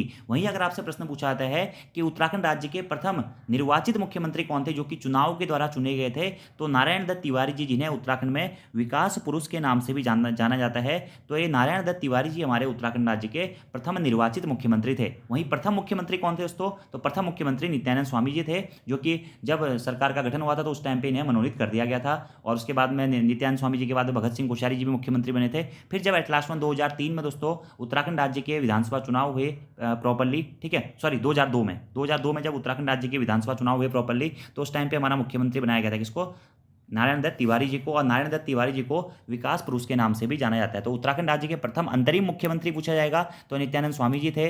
दूसरे अंतरिम मुख्यमंत्री हमारे भगत सिंह कोश्यारी जी थे। और प्रथम निर्वाचित मुख्यमंत्री पूछा जाएगा तो नारायण दत्त तिवारी जी थे। ये पॉइंट दोस्तों आपको डायरेक्टली याद रखना है, एग्जाम में आपसे पूछा जा सकता है। अब यहीं से दोस्तों एक प्रश्न ये भी आता है कि उत्तराखंड में प्रथम निर्वाचित विधानसभा के लिए चुनाव कब संपन्न हुए थे? तो 14 फरवरी 2002 को प्रथम विधानसभा के लिए चुनाव संपन्न हुए थे। तो 2002 से लेकर 2007 तक दोस्तों हमारा नारायण दत्त तिवारी जी ने मुख्यमंत्री के रूप में कार्य किया था। और नारायण दत्त तिवारी जी दोस्तों उत्तराखंड के एकमात्र ऐसे मुख्यमंत्री थे जिन्होंने अपना 5 वर्षीय कार्यकाल पूरा किया था। ठीक है, तो प्रथम विधानसभा 2002 से 2007 तक चली थी, दूसरी विधानसभा 2007 से लेकर 2012 तक चली थी, तीसरी विधानसभा दोस्तों 2012 से लेकर 2017 तक चली थी, और चौथी विधानसभा हमारी 2017 से लेकर 2022 तक चली थी। ठीक है, इतने पॉइंट आपको यहाँ से याद रखना है। और ये प्रश्न दोस्तों एग्जाम में इंपोर्टेंट है। और अभी उत्तराखंड राज्य की 5वीं विधानसभा के चुनाव हुए हैं 2022 में। बाकी ये मुख्यमंत्री कौन कौन मुख्यमंत्री रहे, कैसे रहे, आप लोगों को याद होना चाहिए कि वर्तमान में अभी चुनाव हो रखे हैं, चुनाव का फाइनल रिजल्ट भी आ गया, बीजेपी ने सत्ता बना ली है, लेकिन मुख्यमंत्री की घोषणा नहीं हुई है। अभी हाल ही में 1-2 दिनों में उनकी घोषणा होने वाली है। उसके बाद में मैं आपको उनकी कैबिनेट के ऊपर जो भी कैबिनेट मंत्री बनेंगे और मुख्यमंत्री जो भी बनेंगे, और वहाँ पर पूरा मुख्यमंत्रियों का क्रम फिर से बता दूंगा। और जैसे कि मैं पहले भी आप लोगों को बहुत बार बता चुका हूँ दोस्तों कि हमारे उत्तराखंड में वैसे व्यक्ति वाइज देखा जाए तो नवे मुख्यमंत्री बने थे कौन? पुष्कर सिंह धामी जी। ठीक है, और अभी हाल ही में कौन मुख्यमंत्री बनेंगे वो आपको बता दिया जाएगा। अगले हमारे प्रश्न की बात करते हैं कि पंचायती राज संशोधन अधिनियम 2008 के अंतर्गत पंचायतों में महिलाओं के आरक्षण की सीमा कितनी है? तो 50% है। मार्च 2008 में पंचायतों में महिलाओं को 50% का आरक्षण दिया गया था, मैंने आपको बता दिया था।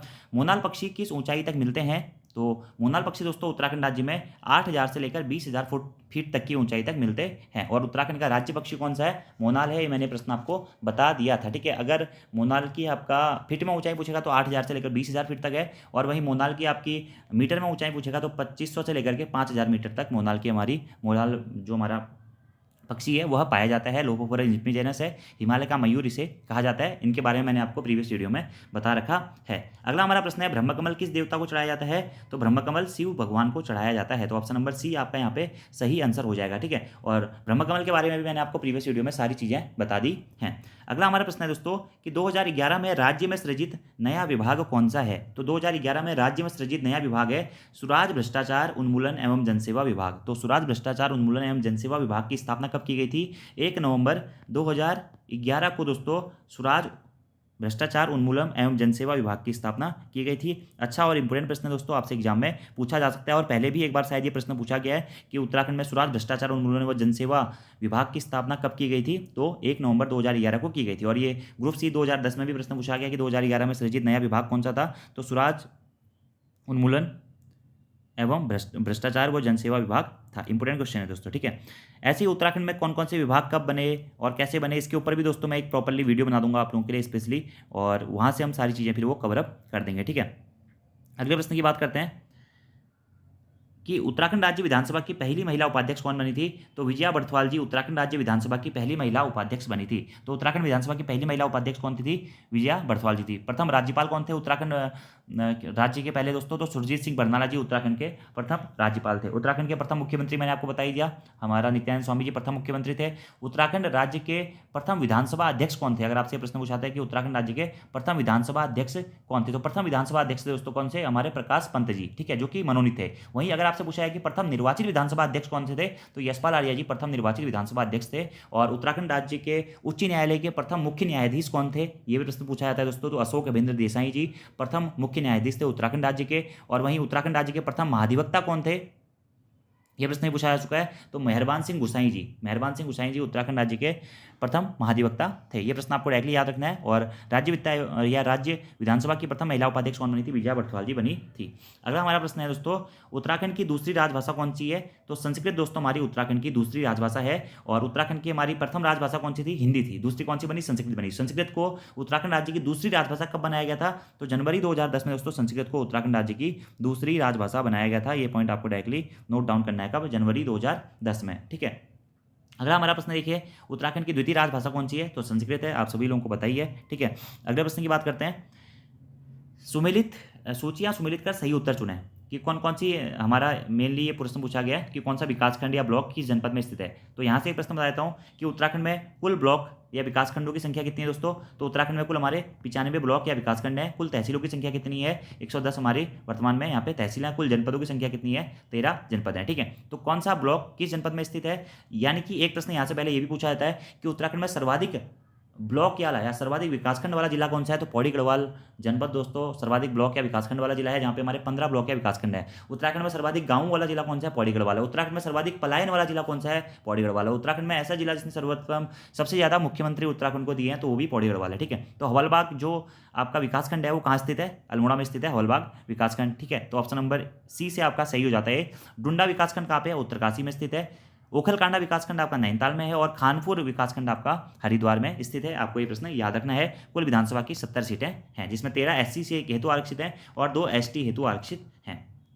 अगला हमारा प्रश्न है 35वां दोस्तों कि उत्तराखंड के सर्वाधिक व सबसे कम क्षेत्रफल वाले जिले कौन से हैं? तो मैंने आपको बताई थी इसकी ट्रिक ACC, यानी कि सर्वाधिक विकासखंड वाला सर्वाधिक क्षेत्रफल वाला जो आपका जिला है वो है चमोली जनपद। और सबसे कम क्षेत्रफल वाला जिला कौन सा दोस्तों हमारा? वो है चंपावत जनपद। ठीक है। याद रखना है, चमोली सर्वाधिक क्षेत्रफल वाला है और चंपावत सबसे कम क्षेत्रफल वाला है। और दोस्तों यहाँ से आपका प्रश्न अगर चमोली ऑप्शन में ना हो तो आपको उत्तरकाशी भी देना है, क्योंकि बहुत बार एग्जाम में ये प्रश्न पूछा गया है सर्वाधिक क्षेत्रफल वाला जिला कौन सा है, तो कहीं कहीं चमोली आंसर दिया जाता है, कहीं कहीं उत्तरकाशी आंसर दिया जाता है। जो उत्तरकाशी अधिकतर उस कंडीशन में दिया जाता है जब चमोली ऑप्शन में नहीं होता है। तो याद रखना है, सर्वाधिक क्षेत्रफल वाला जिला कौन सा है? चमोली है। चमोली ऑप्शन में नहीं होगा तो उत्तरकाशी है। सबसे कम क्षेत्रफल वाला जिला कौन सा है दोस्तों? वो है हमारा चंपावत जनपद। ठीक है।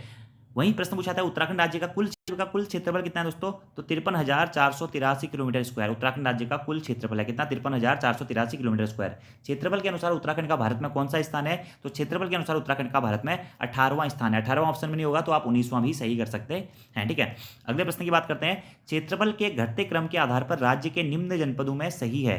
तो सर्वाधिक क्षेत्रफल वाला जनपद मैंने आपको बताया था कौन सा? चमोली। तो ऑप्शन नंबर सी आपका यहाँ पे सही हो जाएगा दोस्तों। चमोली, उत्तरकाशी, पिथौरागढ़, पौड़ी गढ़वाल और नैनीताल, ये घटते हुए क्रम में है क्षेत्रफल के अकॉर्डिंग। सर्वाधिक क्षेत्रफल चमोली का, फिर उत्तरकाशी का, फिर पिथौरागढ़ का, फिर पौड़ी गढ़वाल का और फिर नैनीताल का। अगला हमारा प्रश्न है, राज्य की कुल 5 लोकसभा सीटों में से कितनी सीटें एससी के लिए आरक्षित है? तो राज्य में कुल दोस्तों लोकसभा की हमारी 5 सीटें हैं, जिसमें एससी हेतु आरक्षित सीटें कितनी हैं? तो एससी के लिए हमारी 1 सीट आरक्षित है, जो कि कौन सी है? अल्मोड़ा की सीट आरक्षित है लोकसभा में। किसके लिए? एससी हेतु, यानी कि अनुसूचित जाति हेतु। तो 5 लोकसभा की सीटें कौन कौन सी दोस्तों? तो पौड़ी गढ़वाल है, नैनीताल है, टिहरी गढ़वाल है, अल्मोड़ा है, पौड़ी, नैनीताल, टिहरी गढ़वाल, अल्मोड़ा और इसी के साथ साथ में हरिद्वार। ये 5 लोकसभा की सीटें आपकी उत्तराखंड में स्थित हैं। और उत्तराखंड में राज्यसभा की कितनी सीटें हैं? राज्यसभा की उत्तराखंड में 3 सीटें हैं। लोकसभा की 5 सीटें हैं उत्तराखंड में और राज्यसभा की दोस्तों 3 सीटें हैं। 5 सीटें कौन कौन सी लोकसभा की? आपका है देहरादून,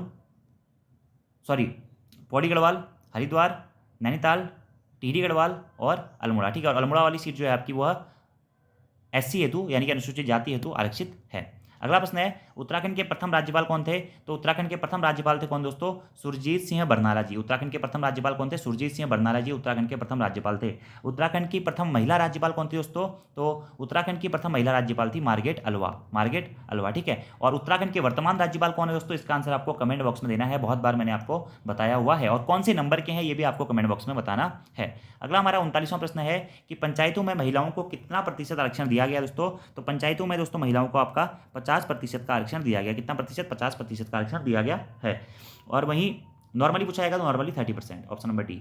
उत्तराखंड राज्य में एससी, एसटी और ओबीसी को कितना आरक्षण दिया गया है? तो एससी यानी कि अनुसूचित जाति, अनुसूचित जनजाति और ओबीसी को, एससी को दोस्तों 19%, एसटी को 4% और ओबीसी को हमारा 14% आरक्षण दिया गया। तो ऑप्शन नंबर ए आपका इसका सही आंसर हो जाएगा। अगला हमारा प्रश्न है, राज्य सेवा में स्वतंत्रता संग्राम सेनानियों को व राज्य आंदोलनकारियों को कितना आरक्षण दिया गया? है। तो दोस्तों वर्तमान में दोस्तों ये राज्य आंदोलनकारियों को जो आरक्षण दिया गया था, इसे संविधान के द्वारा असंवैधानिक करार दे दिया गया, यानी कि हाईकोर्ट ने इसे असंवैधानिक करार दे दिया। और मार्च 2018 में राज्य आंदोलनकारियों को जो 10% का आरक्षण दिया गया था उसे खत्म कर दिया गया है। तो प्रश्न ये भी बन सकता है कि उत्तराखंड में राज्य आंदोलनकारियों को कितना प्रतिशत आरक्षण दिया गया था? पहले 10% आरक्षण दिया गया था, और इसे खत्म कब किया गया? तो मार्च 2018 में इसे खत्म कर दिया गया। तो प्रश्न क्या है देखिए कि स्वतंत्रता संग्राम सेनानियों को और राज्य आंदोलनकारियों को कितना प्रतिशत आरक्षण दिया गया है? तो ऑप्शन नंबर बी इसका सही हो जाएगा, 2% और 10%। ठीक है, 2% स्वतंत्रता संग्राम सेनानियों को और राज्य आंदोलनकारियों को 10% का आरक्षण दिया गया है। वहीं विकलांगों को कितना प्रतिशत आरक्षण दिया गया दोस्तों? तो विकलांगों के लिए पहले 3% आरक्षण था, और वर्तमान में फिर इसे 4% आरक्षण कर दिया गया था। खिलाड़ियों को कितना प्रतिशत आरक्षण दिया गया है? तो खिलाड़ियों को आपका 4% आरक्षण दिया गया है। ठीक है, महिलाओं को 30% आरक्षण दिया गया है, ग्राम पंचायत में 50% दिया गया है, अनाथों को आपका 5% आरक्षण दिया गया है। ठीक है, तो ये प्रश्न आपको याद रखना है आरक्षण से संबंधित। ठीक है, अगले प्रश्न की बात करते हैं कि राज्य में भूतपूर्व सैनिकों को व खिलाड़ियों को कितना प्रतिशत आरक्षण दिया गया है? तो भूतपूर्व सैनिकों को मैंने आपको बताया 5% और खिलाड़ियों को कितना? 4%। ठीक है, तो ऑप्शन नंबर सी आपका यहाँ पे सही आंसर हो जाएगा। खिलाड़ियों को 4% और भूतपूर्व सैनिकों को आपका 5% का आरक्षण दिया गया है। अगला हमारा प्रश्न है, रुद्रप्रयाग, चंपावत और बागेश्वर जिले कब सृजित किए गए? तो मैंने आपको बताया हुआ था 1997 1997 में दोस्तों रुद्रप्रयाग, चंपावत और बागेश्वर जिले सृजित किए गए थे 15 सितंबर 1997 और 18 सितंबर 1997 को। अगला प्रश्न है, किस जिले में सर्वाधिक गांव है दोस्तों उत्तराखंड? तो उत्तराखंड के पौड़ी गढ़वाल जनपद में हमारे सर्वाधिक गांव है। तो सर्वाधिक गांव वाला जिला कौन सा है? पौड़ी गढ़वाल है। सर्वाधिक ब्लॉक वाला जिला कौन सा है? वो है पौड़ी गढ़वाल है। ये गढ़वाल मंडल का मुख्यालय कहाँ पर स्थित है? तो सभी लोगों के आंसर सही थे दोस्तों। गढ़वाल मंडल का मुख्यालय कहाँ पर स्थित है? पौड़ी गढ़वाल जनपद में स्थित है गढ़वाल मंडल का मुख्यालय। अब यहीं से एक सबसे बड़ा प्रश्न आता है दोस्तों कि गढ़वाल मंडल, और इसी गढ़वाल मंडल को गढ़वाल कमिश्नरी भी कहते हैं दोस्तों। कुछ लोग गढ़वाल कमिश्नरी और गढ़वाल मंडल को अलग अलग समझते हैं, ऐसा बिल्कुल भी नहीं है। गढ़वाल मंडल या गढ़वाल कमिश्नरी की स्थापना कब हुई? तो गढ़वाल मंडल की स्थापना कब की गई थी? तो 1 जनवरी 1969 को दोस्तों गढ़वाल मंडल की स्थापना की गई थी। कब? 1 जनवरी 1969 को, 1969। अब कई किताबों में आपको ये 1970 भी मिलता है दोस्तों, और कई किताबों में आपको 1973 भी मिलता है। ठीक है, एक बार तो उत्तराखंड में प्रश्न भी पूछ लिया गया था कि गढ़वाल मंडल की स्थापना कब हुई थी, और आंसर दिया था 1973। ठीक है, क्योंकि वहाँ पे कोई भी और ऑप्शन नहीं था। आई थिंक रिवाइज आंसर किए में फिर वो क्वेश्चन आयोग के द्वारा हटा दिया गया था। ठीक है, लेकिन आपको एक्जैक्टली आंसर याद रखना है कि गढ़वाल मंडल की स्थापना कब हुई थी? 1 जनवरी 1969 को गढ़वाल मंडल की स्थापना हुई थी। और गढ़वाल मंडल का मुख्यालय कहाँ पर स्थित है? पौड़ी गढ़वाल जनपद में स्थित है। और अगर 1969 ऑप्शन में नहीं होगा दोस्तों, तब आप 1970 कर सकते हैं। ठीक है, और अगर 1969 और 1970 दोनों ऑप्शन में नहीं है तो आप 1973 के साथ में जा सकते हैं। तो गढ़वाल मंडल के बारे में आपको बता दिया। गढ़वाल मंडल कहें या गढ़वाल कमिश्नरी कहें, स्थापना 1969 को ही हुई थी, और इसका मुख्यालय कहाँ पे है? पौड़ी गढ़वाल जनपद में स्थित है। उत्तराखंड में 2 मंडल हैं दोस्तों, एक है हमारा कुमाऊं मंडल और दूसरा है गढ़वाल मंडल। तो कुमाऊं मंडल की स्थापना कब हुई थी या कुमाऊं कमिश्नरी की स्थापना कब हुई थी? तो 1815 में कुमाऊं कमिश्नरी या कुमाऊं मंडल की स्थापना हुई थी। अब 1815 ऑप्शन में नहीं होगा तो फिर हम 1839 भी कभी कभी करते हैं। ठीक है, 1815 और 1839 में हमारी कुमाऊं कमिश्नरी या कुमाऊं मंडल की स्थापना हुई थी। और कुमाऊं कमिश्नरी का मुख्यालय जब इसकी स्थापना हुई थी उस टाइम पे कहाँ पे था? अल्मोड़ा में स्थित था। और उसके बाद में वर्तमान में कुमाऊं कमिश्नरी का मुख्यालय या कुमाऊं मंडल का मुख्यालय कहाँ पे स्थित है दोस्तों? नैनीताल में स्थित है कुमाऊं मंडल का मुख्यालय। अब यहीं से एक प्रश्न पूछा जाता है कि कुमाऊं कमिश्नरी या कुमाऊं मंडल का मुख्यालय अल्मोड़ा से नैनीताल कब स्थानांतरित किया गया था? तो अक्टूबर 1855 में। अक्टूबर 1855 में कुमाऊं कमिश्नरी का मुख्यालय अल्मोड़ा से नैनीताल स्थानांतरित किया गया था। ये प्रश्न आपको याद रखने हैं, बहुत महत्वपूर्ण ये प्रश्न है। और उत्तराखंड में वर्तमान में 2 मंडल है, आप लोगों को पता ही है। कुमाऊं मंडल में जनपदों की संख्या है 6, जबकि गढ़वाल मंडल में जनपदों की संख्या है 7। और 1969 से पहले दोस्तों एक ऐसी कंडीशन थी, जब तक हमारा गढ़वाल मंडल नहीं बना था, जितने भी जिले थे वह सभी कुमाऊं कमिश्नरी या कुमाऊं मंडल के अंतर्गत आते थे। अगला हमारा प्रश्न है दोस्तों कि राज्य में राजस्व पुलिस व्यवस्था कब से लागू है? ठीक है, बहुत महत्वपूर्ण प्रश्न है, बहुत बार एग्जाम में यहाँ से प्रश्न ही पूछा गया है। तो राज्य में राजस्व पुलिस व्यवस्था दोस्तों 1874 से लागू है। कब से? 1874 से। राजस्व पुलिस का मतलब पटवारी, आपको पता होगा पटवारी और लेखपाल की भर्ती आई हुई है, आप लोग तैयारी भी करें ना। तो राजस्व पुलिस व्यवस्था यानी कि पटवारी व्यवस्था से इसका संबंध माना जाता है, यानी कि राजस्व के साथ साथ पुलिस का भी जो काम करता है वो राजस्व पुलिस व्यवस्था कहलाती है। और उत्तराखंड दोस्तों देश का हमारा एकमात्र ऐसा राज्य है जहां पर वर्तमान में राजस्व पुलिस व्यवस्था को कंटिन्यू किया गया है। तो प्रश्न आपसे बन सकता है कि भारत का एकमात्र राज्य कौन सा है जहां पर राजस्व पुलिस व्यवस्था लागू है? तो वह है हमारा उत्तराखंड। ठीक है, और राजस्व पुलिस व्यवस्था यहाँ पे कब से लागू है दोस्तों? तो 1874 से लागू है। अब यहीं से दोस्तों एक प्रश्न पूछा जाता है कि राज्य में कितने प्रतिशत भाग पर यह व्यवस्था लागू की गई है? तो 61% भाग जो है उत्तराखंड राज्य का, वहां पर अभी भी राजस्व पुलिस व्यवस्था को लागू किया गया है। इसमें जो भी आपके पटवारी होते हैं, कानूनगो होता है, नायब तहसीलदार होता है, यह राजस्व के साथ साथ आपका पुलिस का भी काम करता है। ये अपराधों की भी जांच कराते हैं, मुकदमा दर्ज करते हैं, अपराधियों को पकड़ना और राजस्व इकट्ठा करना, ये सभी काम हमारे राजस्व पुलिस के अंतर्गत किए जाते हैं। ठीक है, अब यहीं से एक दोस्तों प्रश्न पूछा जाता है कि राजस्व पुलिस व्यवस्था का जनक किसे कहा जाता है? तो राजस्व पुलिस व्यवस्था का जनक दोस्तों कहा जाता है किसको? हेनरी रैमजे को। किसे? हेनरी रैमजे को, क्योंकि राजस्व पुलिस व्यवस्था कब से लागू है? 1874 से लागू है। तो हेनरी रैमजे को राजस्व पुलिस व्यवस्था का जनक कहा जाता है। यह प्रश्न भी एग्जाम में पूछा जा चुका है। लेकिन दोस्तों यहां से आपको एक फैक्ट याद रखना है। पहला फैक्ट आपको याद रखना है, उत्तराखंड में पटवारियों की नियुक्ति कब की गई थी? तो पटवारी की नियुक्ति 1819 में ट्रेल के द्वारा की गई थी। किसके द्वारा? ट्रेल के द्वारा। तो उत्तराखंड में अगर आपसे दो प्रश्न पूछते हैं, अगर पूछाएगा कि उत्तराखंड में सर्वप्रथम राजस्व पुलिस व्यवस्था को किसके द्वारा शुरू किया गया था? तो उत्तराखंड में सर्वप्रथम राजस्व पुलिस व्यवस्था को ट्रेल के द्वारा शुरू किया गया था। कब? 1819 में। लेकिन ट्रेल ने कुछ ही क्षेत्रों में पटवारियों की नियुक्ति करी थी और कुछ स्पेसिफिक क्षेत्रों में पटवारी को कार्य पे लगाया था। तो राजस्व पुलिस व्यवस्था की शुरुआत किसने करी थी? ट्रेल ने की थी। लेकिन विधिवत रूप से या पूर्णतः यह उत्तराखंड के पूरा जितना भी उत्तराखंड में उस टाइम पे पार्ट आता था या उत्तराखंड में अंग्रेजों का जितना अधिकार होता था, उस पूरे क्षेत्र पर यह पुलिस व्यवस्था कब से लागू हुई थी? 1874 से लागू हुई थी, जो कि वर्तमान तक भी है। तो इसलिए विधिवत रूप से यह 1874 से संपूर्ण उत्तराखंड में लागू हो गई थी, इसलिए हम इसका आंसर 1874 देते हैं। ठीक है, लेकिन सबसे पहले पूछा जाएगा कि सबसे पहले राजस्व पुलिस व्यवस्था को किसने शुरू किया था? ट्रेल ने शुरू किया था। कब? 1819 में, जब उसने पटवारी के पदों की नियुक्ति करी थी। और नॉर्मली जो अभी ये प्रश्न पूछा गया है कि राजस्व पुलिस व्यवस्था कब से लागू है? 1874 में। और राजस्व पुलिस व्यवस्था का जन्मदाता किसे कहा जाता है? तो आपको हेनरी रैमजे या हेनरी रैमजे को ही आपको मतलब फर्स्टली प्रायोरिटी देनी है। उत्तराखंड राजस्व पुलिस का जन्मदाता कहें या फिर जनक कहें, लेकिन सबसे पहले शुरुआत किसने करी थी? तो ट्रेल ने करी थी। ठीक है, तो ये थोड़ा सा कंफ्यूजन होता है यहाँ पे, याद रखना आपको। और अंग्रेजी शासनकाल में कुमाऊं क्षेत्र में दोस्तों हमारे 19 परगने और 125 पट्टियां थी, और गढ़वाल क्षेत्र में 11 परगने और 86 पट्टियां थी। ये प्रश्न भी आपको डायरेक्टली नोट डाउन करने हैं, एग्जाम्स के लिए बहुत ज़्यादा है दोस्तों, ये आपके महत्वपूर्ण प्रश्न हैं। अगले प्रश्न की बात करते हैं। निम्न में से जिलों व तहसीलों के संबंध में सुमेलित नहीं है। ठीक है, टिहरी जो हमारा जनपद है, वहाँ पे घनसाली तहसील है, देहरादून में विकासनगर तहसील है, चमोली में मोरी तहसील है, और पिथौरागढ़ में बेरीनाग तहसील है। तो उत्तराखंड में तहसीलों की कुल संख्या कितनी है? सबसे पहला प्रश्न तो ये आता है दोस्तों।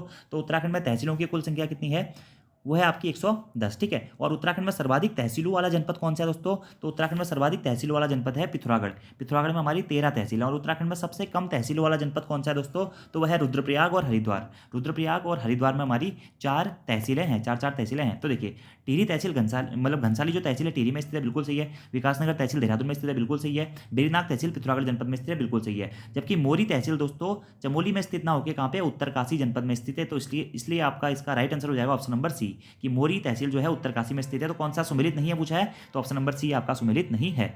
अगला हमारा प्रश्न पूछा गया दोस्तों कि निम्न में से प्रश्न बात पढ़ लेते हैं, निम्न जिलों और ब्लॉकों में कौन सुमेलित नहीं है। ठीक है, तो यहां से भी थोड़ा इंपॉर्टेंट फैक्ट बात कर लेते हैं कि उत्तराखंड में ब्लॉकों की कुल संख्या कितनी है। तो उत्तराखंड में ब्लॉकों की या विकासखंडों की कुल संख्या है 95। इसमें से सर्वाधिक विकासखंड वाला जनपद कौन सा है? तो पौड़ी गढ़वाल दोस्तों सर्वाधिक ब्लॉक या विकासखंड वाला जनपद है, जहां पे हमारा 15 ब्लॉक या विकासखंड स्थित है। जबकि बागेश्वर और रुद्रप्रयाग दोस्तों यहाँ पर ये सबसे कम ब्लॉकों वाले जनपद हैं हमारे, जहाँ पर 3 विकासखंडों की संख्या है। ठीक है, तो याद रखना आपको, सर्वाधिक ब्लॉक या विकासखंड कहाँ है? पौड़ी गढ़वाल में। कितने? 15। सबसे कम कहाँ है? बागेश्वर और रुद्रप्रयाग में है 3, याद रखना आपको। ठीक है, तो ब्लॉक और उसको सुमेलित करना है। तो देखिए, सल्ट ब्लॉक अल्मोड़ा में है, हरिद्वार में गरुड़ ब्लॉक है, उत्तरकाशी में पुरोला ब्लॉक है, चमोली में थराली ब्लॉक है। तो कौन सा सुमेलित नहीं है पूछा गया? तो ऑप्शन नंबर बी दोस्तों आपका यहाँ पे सुमेलित नहीं है। क्यों? क्योंकि ये जो गरुड़ ब्लॉक है या विकासखंड है, यह बागेश्वर जनपद में स्थित है। कहाँ पे? बागेश्वर जनपद में स्थित है। जबकि सल्ट ब्लॉक अल्मोड़ा में स्थित है,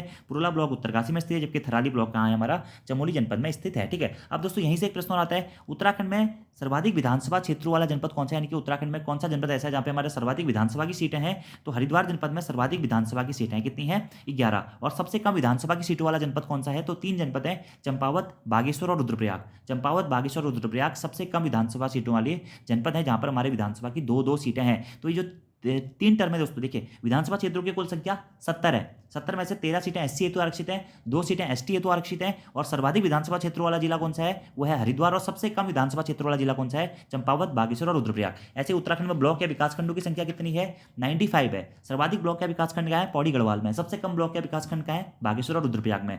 उत्तराखंड में सर्वाधिक तहसीलों की संख्या मतलब कुल तहसीलें कितनी है, 110 है। सर्वाधिक तहसील वाला जनपद कौन सा है, पिथौरागढ़ है। सबसे कम तहसील वाला जनपद कौन सा है, रुद्रप्रयाग और हरिद्वार है। ये फैक्ट्स आपको डायरेक्टली याद रखने हैं जो कि आपके अपकमिंग एग्जाम्स के लिए काफी ज्यादा महत्वपूर्ण रहने वाले हैं। अगले प्रश्न की बात करते हैं, निम्नलिखित जिलों में से सर्वाधिक क्षेत्रफल वाला जिला कौन सा है। देखिए चंपावत, रुद्रप्रयाग, बागेश्वर या हरिद्वार। देखिए आप लोगों को बताइए सबसे कम क्षेत्रफल वाला जनपद है चंपावत, उसके बाद किसका है, रुद्रप्रयाग का, उसके बाद किसका है, बागेश्वर का है। तो इन ऑप्शन के अकॉर्डिंग सर्वाधिक क्षेत्रफल वाला जनपद हो जाएगा हमारा हरिद्वार। लेकिन संपूर्ण उत्तराखंड में आपसे पूछेगा कि सर्वाधिक क्षेत्रफल वाला जिला कौन सा है, तो दोस्तों चमोली है। ठीक है, चमोली ऑप्शन में नहीं होगा तो उत्तरकाशी है। और सबसे कम क्षेत्रफल किस जनपद का है, चंपावत जनपद का सबसे कम क्षेत्रफल है। ठीक है, और उत्तराखंड का क्षेत्रफल कितना है, 53,483 किलोमीटर स्क्वायर है। भारत के कुल क्षेत्रफल का कितना परसेंट है दोस्तों, तो 1.69% है भारत के कुल क्षेत्रफल का उत्तराखंड का क्षेत्रफल, याद रखना आपको। और सर्वाधिक क्षेत्रफल मैंने आपको बता ही दिया कहाँ का है दोस्तों, चमोली जनपद का है। और सबसे कम क्षेत्रफल चंपावत जनपद का है। चमोली ऑप्शन में नहीं होगा तो उत्तरकाशी को भी आप सही कर सकते हैं। अगला प्रश्न है, निम्नलिखित में से उत्तराखंड की महिला राज्यपाल कौन थी, या उत्तराखंड की पहली महिला राज्यपाल कौन थी दोस्तों, तो श्रीमती मार्गरेट अल्वा जी उत्तराखंड की पहली महिला राज्यपाल थी। ठीक है, और कौन से नंबर की राज्यपाल थी दोस्तों, ये 5वें नंबर की राज्यपाल थी। कौन, मार्गरेट अल्वा जी, और उत्तराखंड राज्य की पहली महिला राज्यपाल थी। ठीक है, वहीं दोस्तों अगर आपसे प्रश्न पूछा था कि इनका कार्यकाल कब से कब तक रहा था, ठीक है, तो अगर हम बात करें श्रीमती मार्गरेट अल्वा जी के बारे में, तो 2009 से लेकर के 2012 तक इन्होंने राज्यपाल के रूप में कार्य किया था। ठीक है, और यहीं से प्रश्न बनता है दोस्तों कि उत्तराखंड के प्रथम राज्यपाल कौन थे, तो उत्तराखंड के प्रथम राज्यपाल थे कौन, सुरजीत सिंह बरनाला जी। कौन थे, सुरजीत सिंह बरनाला जी थे। और उत्तराखंड की प्रथम महिला राज्यपाल कौन थे, तो उत्तराखंड के प्रथम महिला राज्यपाल थे कौन, Margaret Alva. Option number C आपका सही हो जाएगा। उत्तराखंड में कितनी महिला राज्यपाल बनी हुई है दोस्तों, उत्तराखंड में अभी तक 2 महिला राज्यपाल बनी हुई है। एक थी मार्गरेट अल्वा जी और दूसरी थी जो हमारी इससे पहले राज्यपाल भी रह चुकी है, हमारी बेबी रानी मौर्य जी। अभी वर्तमान में हमारे उत्तराखंड के राज्यपाल कौन है, तो गुरविंदर सिंह है। गुरविंदर सिंह जी उत्तराखंड के वर्तमान में राज्यपाल हैं। और कौन से नंबर के राज्यपाल हैं, 8वें नंबर के राज्यपाल हैं। तो दोस्तों राज्यपालों का क्रम आपको याद रखना है, क्योंकि एग्जाम में एक बार प्रश्न डायरेक्टली पूछ लिया गया है कि उत्तराखंड के छठे राज्यपाल कौन थे। ठीक है, तो उत्तराखंड के छठे राज्यपाल कौन है, के पॉल जी हैं। के पॉल, इनके समय पे ही राष्ट्रपति शासन लगा था। तो मैं आपको लिस्ट बता रहा हूं, आप लिख लीजिएगा। उत्तराखंड के प्रथम राज्यपाल कौन थे, सुरजीत सिंह बरनाला थे। उत्तराखंड के दूसरे राज्यपाल कौन थे, सुदर्शन अग्रवाल जी थे। उत्तराखंड के तीसरे राज्यपाल कौन थे, BL जोशी जी थे। कौन थे, BL जोशी जी थे। और उत्तराखंड में कौन सी ऐसे राज्यपाल है जिनका अभी तक सबसे कम कार्यकाल रहा था, तो वो थे BL जोशी जी। ठीक है, जो कि 2007 से 2009 तक रहे थे। ठीक है, और मार्गरेट अल्वा उत्तराखंड की चौथी राज्यपाल थी कौन, मार्गरेट अल्वा। 5वें राज्यपाल कौन थे दोस्तों, तो 5वें राज्यपाल थे कौन, अजीज कुरैशी जी। कौन, अजीज कुरैशी जी। और उत्तराखंड के प्रथम मुस्लिम राज्यपाल भी कौन थे, अजीज कुरैशी जी थे। उत्तराखंड के छठे राज्यपाल कौन थे, कृष्णकांत पॉल जी, यानी कि के पॉल जी उत्तराखंड के छठे राज्यपाल थे। और यहीं से प्रश्न पूछा गया था कि उत्तराखंड के छठे राज्यपाल कौन थे करके, तो कृष्णकांत पॉल जी थे। इनके समय पर ही राष्ट्रपति शासन लगा था उत्तराखंड में। उत्तराखंड के 7वें राज्यपाल कौन थी, बेबी रानी मौर्य जी थी। कौन, बेबी रानी मौर्य जी थी। और उत्तराखंड के वर्तमान या फिर हम कह सकते हैं कि 8वें राज्यपाल कौन है, तो वह है गुरमीत सिंह जी। कौन है, गुरमीत सिंह जी उत्तराखंड के वर्तमान में राज्यपाल हैं, याद रखना आपको। ठीक है, तो इसका आंसर हो जाएगा उत्तराखंड की महिला राज्यपाल कौन थी, तो श्रीमती मार्गरेट अल्वा जी थी। ठीक है, पहली महिला राज्यपाल। अगला है, उत्तराखंड विधानसभा में कितने सदस्य मनोनीत किए जाते हैं, तो किए जाते थे दोस्तों, 1 सदस्य मनोनीत किया जाता था, जिसे वर्तमान में हटा दिया गया है। ठीक है, कौन से संविधान संशोधन के तहत, तो मैंने आपको बताया था दोस्तों 104वें संविधान संशोधन के तहत हटा दिया गया है एंग्लो इंडियन सदस्यों का मनोनयन। ठीक है, और जो कि आर्टिकल 333 के तहत राज्य की विधानसभा में किया जाता था, तो 1 का किया जाता था। ठीक है, कौन करता था, राज्यपाल करता था। अगला प्रश्न है, राज्य लोक सेवा आयोग अपने कार्यों की वार्षिक रिपोर्ट किसे देता है, तो राज्य लोक सेवा आयोग दोस्तों अपने कार्यों की वार्षिक रिपोर्ट देता है राज्य के राज्यपाल को। किसे देता है, राज्य के राज्यपाल को देता है। और उत्तराखंड राज्य लोक सेवा आयोग या राज्य लोक सेवा आयोग के बारे में हमें कौन से आर्टिकल में पता चलता है दोस्तों, तो आर्टिकल 315 में पता चलता है। और उत्तराखंड राज्य लोक सेवा आयोग का गठन कब हुआ था, सबसे महत्वपूर्ण प्रश्न है दोस्तों, उत्तराखंड राज्य लोक सेवा आयोग का गठन कब हुआ था, तो उत्तराखंड राज्य लोक सेवा आयोग का गठन हुआ था दोस्तों 14 मार्च 2001 को। 14 मार्च 2001 को। अब आपको किसी किताब में ये आंसर मिलेगा 4 अप्रैल 2001। ठीक है, तो आप दोनों ही नोट कर लीजिएगा। वैसे एक्चुअलिटी में अगर आप इनके ऑफिशियल वेबसाइट पे देखोगे कि यूकेपीएससी यानी कि उत्तराखंड लोक सेवा आयोग की स्थापना कब हुई थी, तो 14 मार्च 2001 को हुई थी। और 14 मार्च 2001 अगर ऑप्शन में नहीं होगा तो 4 अप्रैल 2001 को भी आप सही कर सकते हैं। यहीं से प्रश्न आता है कि उत्तराखंड राज्य लोक सेवा आयोग के प्रथम अध्यक्ष कौन थे, तो NP नवानी जी थे। कौन थे, NP नवानी जी थे। बहुत बार ये प्रश्न एग्जाम में पूछा गया है। और वहीं से प्रश्न पूछा जाता है कि उत्तराखंड राज्य लोक सेवा आयोग के जो अध्यक्ष होता है या सदस्य होता है उनकी नियुक्ति कौन करता है? तो उनकी नियुक्ति कौन करता है दोस्तों? राज्यपाल करता है। नियुक्ति तो राज्यपाल करता है, लेकिन उत्तराखंड राज्य या फिर किसी भी राज्य लोक सेवा आयोग के जो सदस्य है या अध्यक्ष है उनको हटाने का कार्य किसके द्वारा किया जाता है?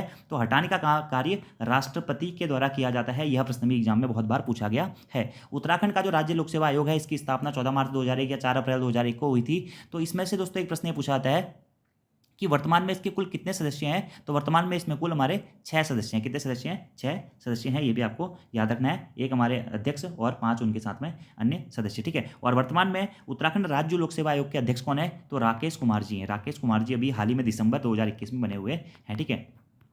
याद रखना आपको। अगले प्रश्न की बात करते हैं। तो राज्य लोक सेवा आयोग अपने वार्षिक कार्यों की रिपोर्ट किसको देता है? राज्य के राज्यपाल को। और लोक सेवा आयोग के अध्यक्ष और उनके सदस्यों की नियुक्ति कौन करता है? राज्यपाल ही करता है, ठीक है। अगले प्रश्न की बात करते हैं।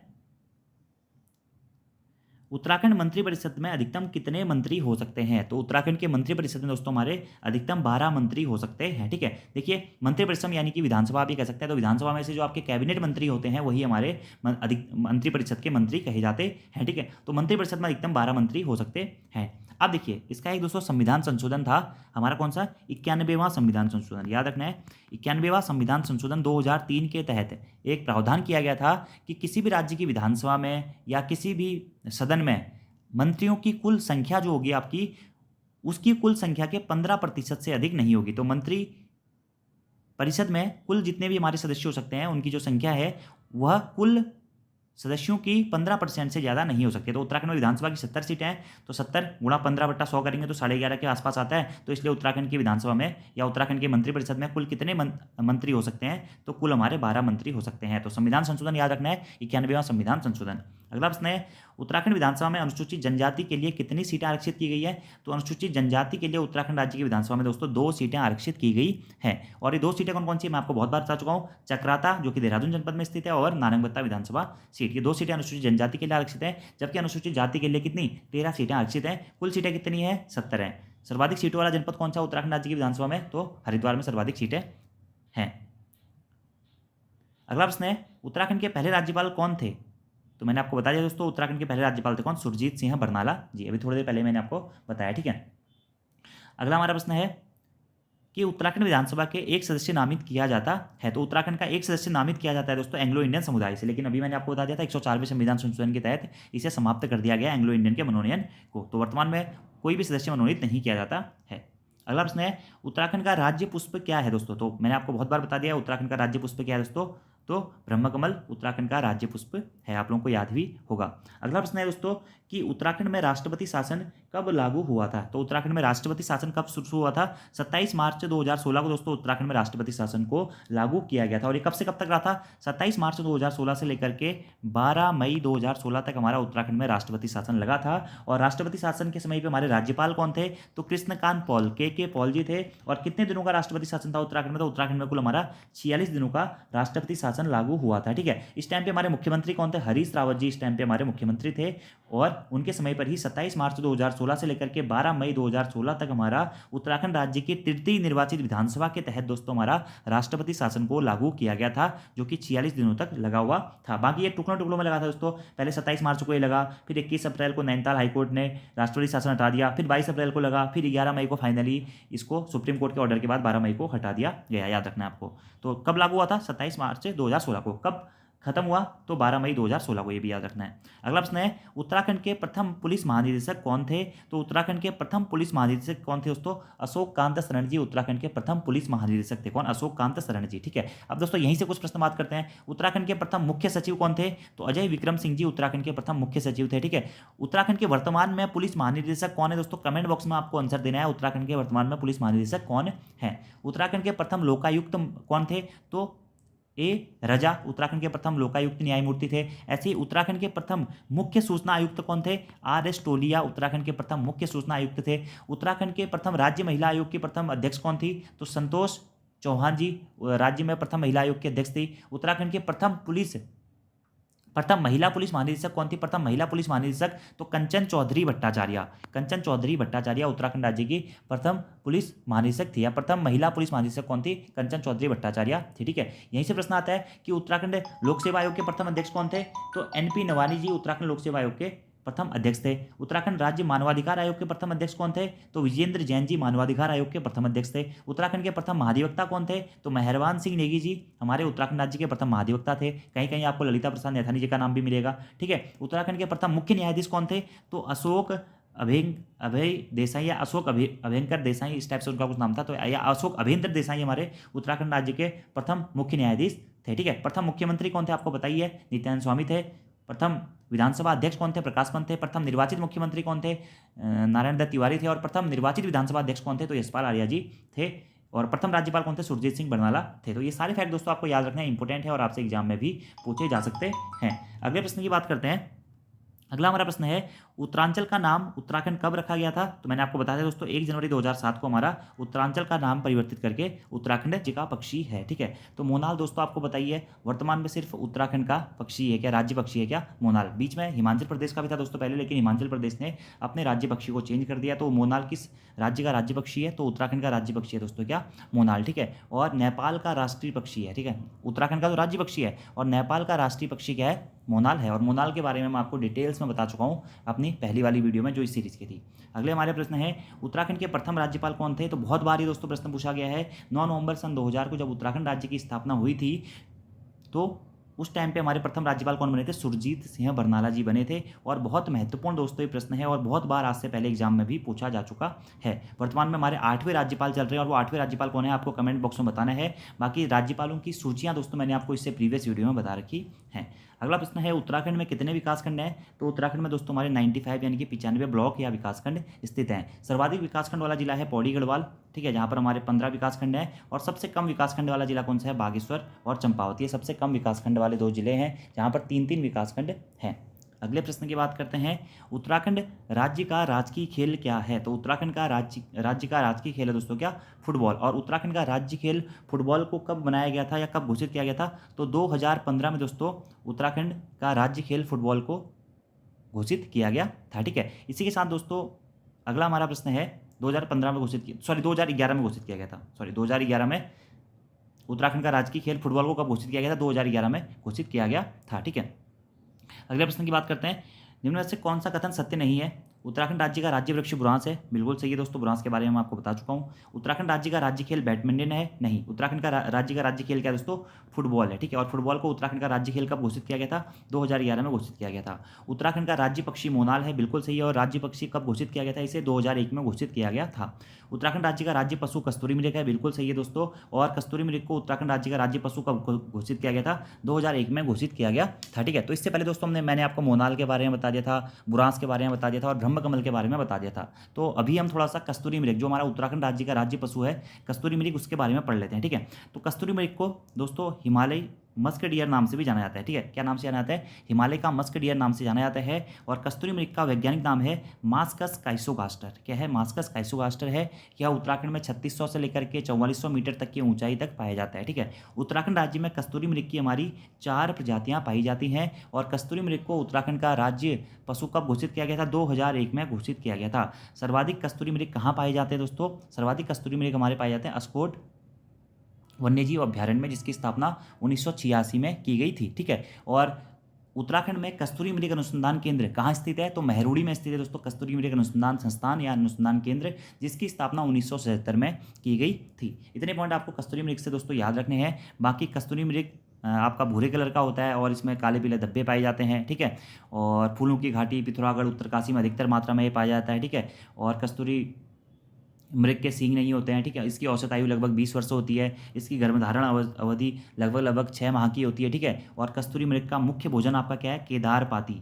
केदारपाती कस्तूरी मृग का आपका मुख्य भोजन है। ठीक है, और एक प्रश्न दोस्तों एग्जाम में यहाँ से यह पूछा गया है कि कस्तूरी किससे प्राप्त की जाती है? नर कस्तूरी मृग से या मादा से? तो नर मृग से दोस्तों हमारा कस्तूरी प्राप्त की जाती है। याद रखना आपको, नर मृग के गुदा के समीप स्थित ग्रंथि से आपका कस्तूरी प्राप्त की जाती है। और एक मृग से कस्तूरी 3-3 वर्ष के अंतराल में प्राप्त की जाती है। और लगभग 30 से 45 ग्राम कस्तूरी एक बार में प्राप्त की जाती है। तो 3-3 वर्षों के अंतराल में कस्तूरी को प्राप्त किया जाता है। ठीक है, और कस्तूरी मृग की अलग अलग प्रजातियां दोस्तों, जैसे कि नेपाल की कस्तूरी को कपिल कहते हैं, कश्मीर की कस्तूरी को पिंगल कहा जाता है, और सिक्किम की कस्तूरी को कृष्ण कहा जाता है। ठीक है, और जो एक कस्तूरी होता है इसका प्रयोग दोस्तों दमा में, मिर्गी में, हृदय संबंधी रोगों आदि में किया जाता है। ठीक है, और अगर आपसे पूछा जाता है कि जो एक कस्तूरी हमें प्राप्त होती है कस्तूरी मृग से या नर कस्तूरी मृग से, इसे रासायनिक रूप से क्या कहा जाता है, तो इसे रासायनिक रूप से दोस्तों मिथाइल ट्राइक्लोरोपेंटाडेकेनॉल कहा जाता है। लिख लीजिएगा आप कि जो कस्तूरी प्राप्त होती है उसे रासायनिक रूप से क्या कहा जाता है, तो मिथाइल ट्राइक्लोरोपेंटाडेकेनॉल कहा जाता है। बाकी कस्तूरी मृग के संरक्षण का प्रयास किया जा रहा है, क्योंकि इससे कस्तूरी प्राप्त होती है तो लोग इनकी हत्या करते रहते हैं, ठीक है। इस कारण इनके संरक्षण के लिए प्रयास किया जा रहा है। और सबसे पहले इनके संरक्षण के लिए 1972 में केदारनाथ वन्यजीव अभ्यारण्य की स्थापना की गई थी। फिर महरोली कस्तूरी मृग अनुसंधान केंद्र की स्थापना की गई 1977 में। और अस्कोट वन्यजीव अभ्यारण्य जो कस्तूरी मृग हेतु प्रसिद्ध है, ये भी कहाँ है, पिथौरागढ़ जनपद में स्थित है, जिसकी स्थापना 1986 में की गई थी। और कस्तूरी मृग के प्रजनन और संरक्षण केंद्र की स्थापना फिर कांचुला खर के चमोली में की गई, कब, 1982 में। तो इतने फैक्ट आपको कस्तूरी मृग से दोस्तों मोटे मोटे याद रखने हैं। और हमारे उत्तराखंड का ये राज्य पशु है, मास्कस काइचोगास्टर इसका वैज्ञानिक नाम है। उत्तराखंड में इसकी 4 प्रजातियां पाई जाती हैं। और जो बेसिक से फैक्ट्स थे वो मैंने आपको बता दिया है। अगले प्रश्न की बात करते हैं, उत्तराखंड में लोकसभा की कितनी सीटें हैं। तो उत्तराखंड में दोस्तों लोकसभा की हमारी 5 सीटें हैं, ठीक है। और वहीं उत्तराखंड में राज्यसभा की कितनी सीटें हैं, उत्तराखंड में राज्यसभा की 3 सीटें हैं। उत्तराखंड में लोकसभा की 5 सीटों में से कितनी सीटें आरक्षित हैं दोस्तों, 1 सीट आरक्षित है। कौन सी, अल्मोड़ा वाली सीट क्या है, आरक्षित है लोकसभा की सीटों में से। अब लोकसभा की सीट कौन कौन सी है, कुमाऊं में कितनी है, गढ़वाल में कितनी है। कुमाऊं में दोस्तों लोकसभा की 2 सीटें हैं, अल्मोड़ा और नैनीताल, जिसमें से अल्मोड़ा सीट अनुसूचित जाति यानी कि SC हेतु आरक्षित है। जबकि गढ़वाल में हमारा लोकसभा की कितनी सीटें हैं, गढ़वाल में लोकसभा की 3 सीटें हैं। कौन कौन सी ये 3 सीटें दोस्तों, टिहरी गढ़वाल, हरिद्वार और पौड़ी गढ़वाल, ये 3 सीटें हमारी गढ़वाल में लोकसभा की हैं। राज्यसभा की टोटल 3 सीटें, याद रखना है आपको। अगला प्रश्न देखिए, उत्तराखंड राज्य में राज्यसभा की कुल कितनी सीटें, राज्यसभा की कुल 3 सीटें हैं। विधानसभा की कुल कितनी सीटें हैं, विधानसभा की कुल 70 सीटें हैं। अगला प्रश्न है, उत्तराखंड राज्य का उच्च न्यायालय कहाँ पर स्थित है। तो आप सभी लोगों को पता है दोस्तों, उत्तराखंड राज्य का माननीय उच्च न्यायालय हमारा नैनीताल में स्थित है, ठीक है, नैनीताल में स्थित है, ठीक है। और उत्तराखंड उच्च न्यायालय की स्थापना कब की गई थी, 9 नवंबर सन 2000 को उत्तराखंड उच्च न्यायालय की स्थापना की गई थी, ठीक है। और यह प्रश्न एग्जाम में बहुत बार पूछा गया है। और उत्तराखंड का उच्च न्यायालय कौन से नंबर का उच्च न्यायालय था दोस्तों, 20वें नंबर का उच्च न्यायालय था। यानी कि अगर उच्च न्यायालयों की स्थापना के क्रम में उत्तराखंड उच्च न्यायालय की स्थापना कौन से क्रम पर की गई थी, इस प्रकार का प्रश्न पूछा जाता है, तो 20वें क्रम पर की गई थी, ठीक है। और ये प्रश्न इंपोर्टेंट है दोस्तों। और उत्तराखंड उच्च न्यायालय का जो भवन है उसकी नींव 1897 में रखी गई थी, ठीक है। और वो भवन कब बनकर तैयार हुआ था, 1900 में वो भवन बनकर तैयार हो गया था, ठीक है। और उत्तराखंड उच्च न्यायालय के मुख्य भवन का निर्माण किसके द्वारा कराया गया था, तो सर एंटोनी मैकडोनल के द्वारा कराया गया था। बाकी उच्च न्यायालय के बारे में डिटेल चीज़ें मैं आपको दोस्तों इससे प्रीवियस वीडियोज़ में बता चुका हूँ कि कब कब क्या क्या हुआ, जो ये बिल्डिंग है इसका इतिहास कैसा रहा है, सारी चीज़ें मैं बता चुका हूँ प्रीवियस वीडियो में। अगले प्रश्न की बात करते हैं, कुमाऊं मंडल के कितने जनपद गढ़वाल मंडल की सीमा को स्पर्श करते हैं, ठीक है। तो अगर आपको उत्तराखंड का मैप याद है दोस्तों, तो आप आसानी से इस प्रकार के प्रश्नों को कर सकते हैं। तो कुमाऊं मंडल के दोस्तों 4 जनपद क्या हैं, गढ़वाल मंडल की सीमा को स्पर्श करते हैं। तो आंसर हो जाएगा इनमें से कोई नहीं, ऑप्शन नंबर डी। तो ये 4 जनपद कौन कौन से दोस्तों, अल्मोड़ा, बागेश्वर, नैनीताल और पिथौरागढ़। अल्मोड़ा, बागेश्वर, नैनीताल और पिथौरागढ़, ये 4 जनपद दोस्तों हमारे कुमाऊं मंडल के ऐसे जनपद हैं जो कि गढ़वाल मंडल की सीमा को स्पर्श करते हैं। वहीं अगर आपसे प्रश्न घुमा के पूछा जाता है कि गढ़वाल मंडल के कितने जनपद कुमाऊं मंडल की सीमा को स्पर्श करते हैं, तो गढ़वाल मंडल के सिर्फ 2 जनपद हैं दोस्तों। कौन सा, चमोली जनपद और पौड़ी गढ़वाल जनपद। चमोली जनपद और पौड़ी गढ़वाल जनपद में हमारा कुमाऊं की सीमा को स्पर्श करते हैं, याद रखना है। अच्छा प्रश्न है और इंपोर्टेंट क्वेश्चन है। अगला प्रश्न है दोस्तों, उत्तराखंड के प्रथम मुख्य सचिव कौन थे। तो आप लोगों को ज्ञात होगा कि अजय विक्रम सिंह जी उत्तराखंड के प्रथम मुख्य सचिव थे। और यह प्रश्न दोस्तों एग्जाम में बहुत बार पूछा गया है कि उत्तराखंड राज्य के प्रथम मुख्य सचिव कौन थे। तो अजय विक्रम सिंह जी उत्तराखंड राज्य के प्रथम मुख्य सचिव थे। अगले प्रश्न की बात करते हैं दोस्तों। अगला हमारा प्रश्न है कि कुमाऊं मंडल में कुल कितने जिले हैं। तो कुमाऊं मंडल में दोस्तों कितने जिले हैं, 6 जिले हैं। वही गढ़वाल मंडल में कितने जिले हैं, गढ़वाल मंडल में दोस्तों हमारे 7 जिले हैं, याद रखना है आपको। अगले प्रश्न की बात करते हैं कि उत्तराखंड की द्वितीय राजभाषा कौन सी है दोस्तों। तो उत्तराखंड की दूसरी राजभाषा है दोस्तों कौन सी, संस्कृत। कौन सी है, संस्कृत है। और संस्कृत को उत्तराखंड की दूसरी राजभाषा कब घोषित किया गया दोस्तों, 2010 में घोषित किया गया था, ठीक है। 2010 में राज्य की दूसरी भाषा संस्कृत को घोषित किया गया था, याद रखना है आपको। और यह प्रश्न भी बहुत बार एग्जाम में पूछा गया है। अगला प्रश्न है, निम्न में से कौन उत्तराखंड का राज्य पशु है। तो कस्तूरी मृग उत्तराखंड का राज्य पशु है, मैंने आपको बता दिया है, ठीक है। और उत्तराखंड का राज्य पक्षी क्या है, तो राज्य पक्षी है मोनाल। अगला प्रश्न है, उत्तराखंड का राज्य पुष्प क्या है दोस्तों। तो उत्तराखंड का राज्य पुष्प है ब्रह्मकमल। ब्रह्मकमल के बारे में मैं सारी चीज़ें आप लोगों को इससे प्रीवियस वीडियोज़ में बता चुका हूँ, ठीक है। अब दोस्तों यहीं से 1-2 पॉइंटों की हम बात कर लेते हैं, ठीक है। 1-2 पॉइंट जैसे कि इंपॉर्टेंट क्या है हमारे लिए कि उत्तराखंड राज्य का राज्य वाद्य यंत्र कौन सा है। तो उत्तराखंड राज्य का राज्य वाद्य यंत्र है दोस्तों ढोल। क्या है, ढोल। और ढोल को उत्तराखंड राज्य का राज्य वाद्य यंत्र कब घोषित किया गया था। तो 2015 में दोस्तों हरीश रावत जी की सरकार थी इस टाइम पे ढोल को उत्तराखंड राज्य का राज्य वाद्य यंत्र घोषित कर दिया गया था। अब यहीं से एक प्रश्न पूछा जाता है दोस्तों कि किस कमेटी की सिफारिश पर ढोल को उत्तराखंड का राज्य वाद्य यंत्र घोषित किया गया था। तो भंडारी कमेटी, याद रखना है दोस्तों आपको, भंडारी कमेटी की सिफारिश पर मुख्यमंत्री हरीश रावत जी के द्वारा 2015 में ढोल को उत्तराखंड का राज्य वाद्य यंत्र घोषित किया गया था। ठीक है, उत्तराखंड मतलब ये जो ये ढोल होता है दोस्तों, ढोल से कितने प्रकार के ताल बजाए जाते हैं? 22 प्रकार के ताल बजाए जाते हैं। ठीक है, और नौबत, निमती, रहमानी, ये आप लोगों ने सुना भी होगा। ठीक है, नौबत तो सुबह सुबह और शाम शाम को बजाई जाती है। और एक और प्रश्न यहाँ से पूछा जाता है कि उत्तराखंड में ढोल सागर के एकमात्र ज्ञाता कौन है? तो उत्तराखंड में ढोल सागर के एकमात्र ज्ञाता है हमारे कौन? उत्तम दास जी। कौन है? उत्तम दास जी। और ढोल को राज्य वाद्य यंत्र कब घोषित किया गया था? 2015 में घोषित किया गया था। बहुत महत्वपूर्ण दोस्तों ये हमारा प्रश्न है। यहीं से एक प्रश्न आता है, उत्तराखंड की राज्य तितली का नाम क्या है? तो उत्तराखंड की राज्य जो तितली है दोस्तों, वह है कॉमन पिकॉक। कॉमन पिकॉक क्या है? उत्तराखंड की राज्य तितली है। अब यहीं से एक प्रश्न आता है कि कॉमन पिकॉक को उत्तराखंड की राज्य तितली कब घोषित किया गया था? तो 7 नवंबर 2016। याद रखना, 7 नवंबर 2016 को दोस्तों कॉमन पिकॉक को उत्तराखंड की राज्य तितली घोषित किया गया है। ठीक है, और इसका वैज्ञानिक नाम है क्या? पैपिलियो बाइनर। क्या है? पैपिलियो बाइनर है, आपको याद रखना है। और यह टिमरू के पेड़ पर अपने अंडे देती है। बाकी इसे लोग मोर या कॉमन पिकॉक कहा जाता है, ये मैंने आपको बता दिया है। ठीक है, 30 से 35 दिन का इसका जीवन काल होता है। ठीक है, आपको याद रखना है कि उत्तराखंड राज्य की राज्य तितली कौन सी है? कॉमन पिकॉक है, याद रखना है। अगले प्रश्न की अगला एक पॉइंट और बात कर लेते हैं दोस्तों। उत्तराखंड का राज्य खेल फुटबॉल है, मैंने आपको बता ही दिया, 2011 में घोषित कर दिया गया था। ठीक है, राज्य वाद्य यंत्र ढोल है, 2015 में घोषित किया गया। राज्य तितली कॉमन पिकॉक है, जिसे 2016 में घोषित किया गया। राज्य फल क्या है दोस्तों? राज्य फल है काफल। उत्तराखंड का राज्य फल क्या है? काफल है। यहीं से एक प्रश्न पूछा जाता है कि उत्तराखंड का राज्य गीत कब घोषित किया गया था? तो या उत्तराखंड के राज्य गीत को कब अपनाया गया था दोस्तों?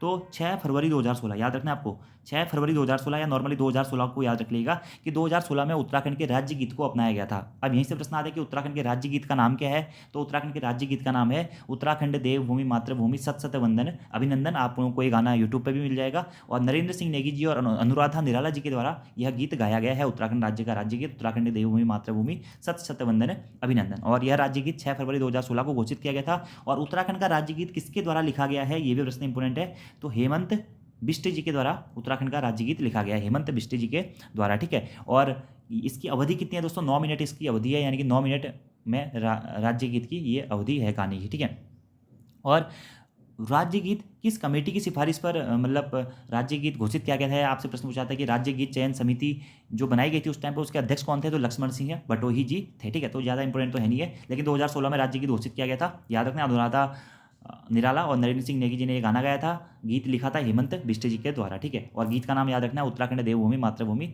सत सत वंदन अभिनंदन। ठीक है, इतने पॉइंट दोस्तों आपको डायरेक्टली याद रखने हैं। और कब घोषित किया गया था? 2016 में इसे घोषित किया अपनाया गया था। ये पॉइंट भी आप डायरेक्टली नोट डाउन कर लीजिएगा।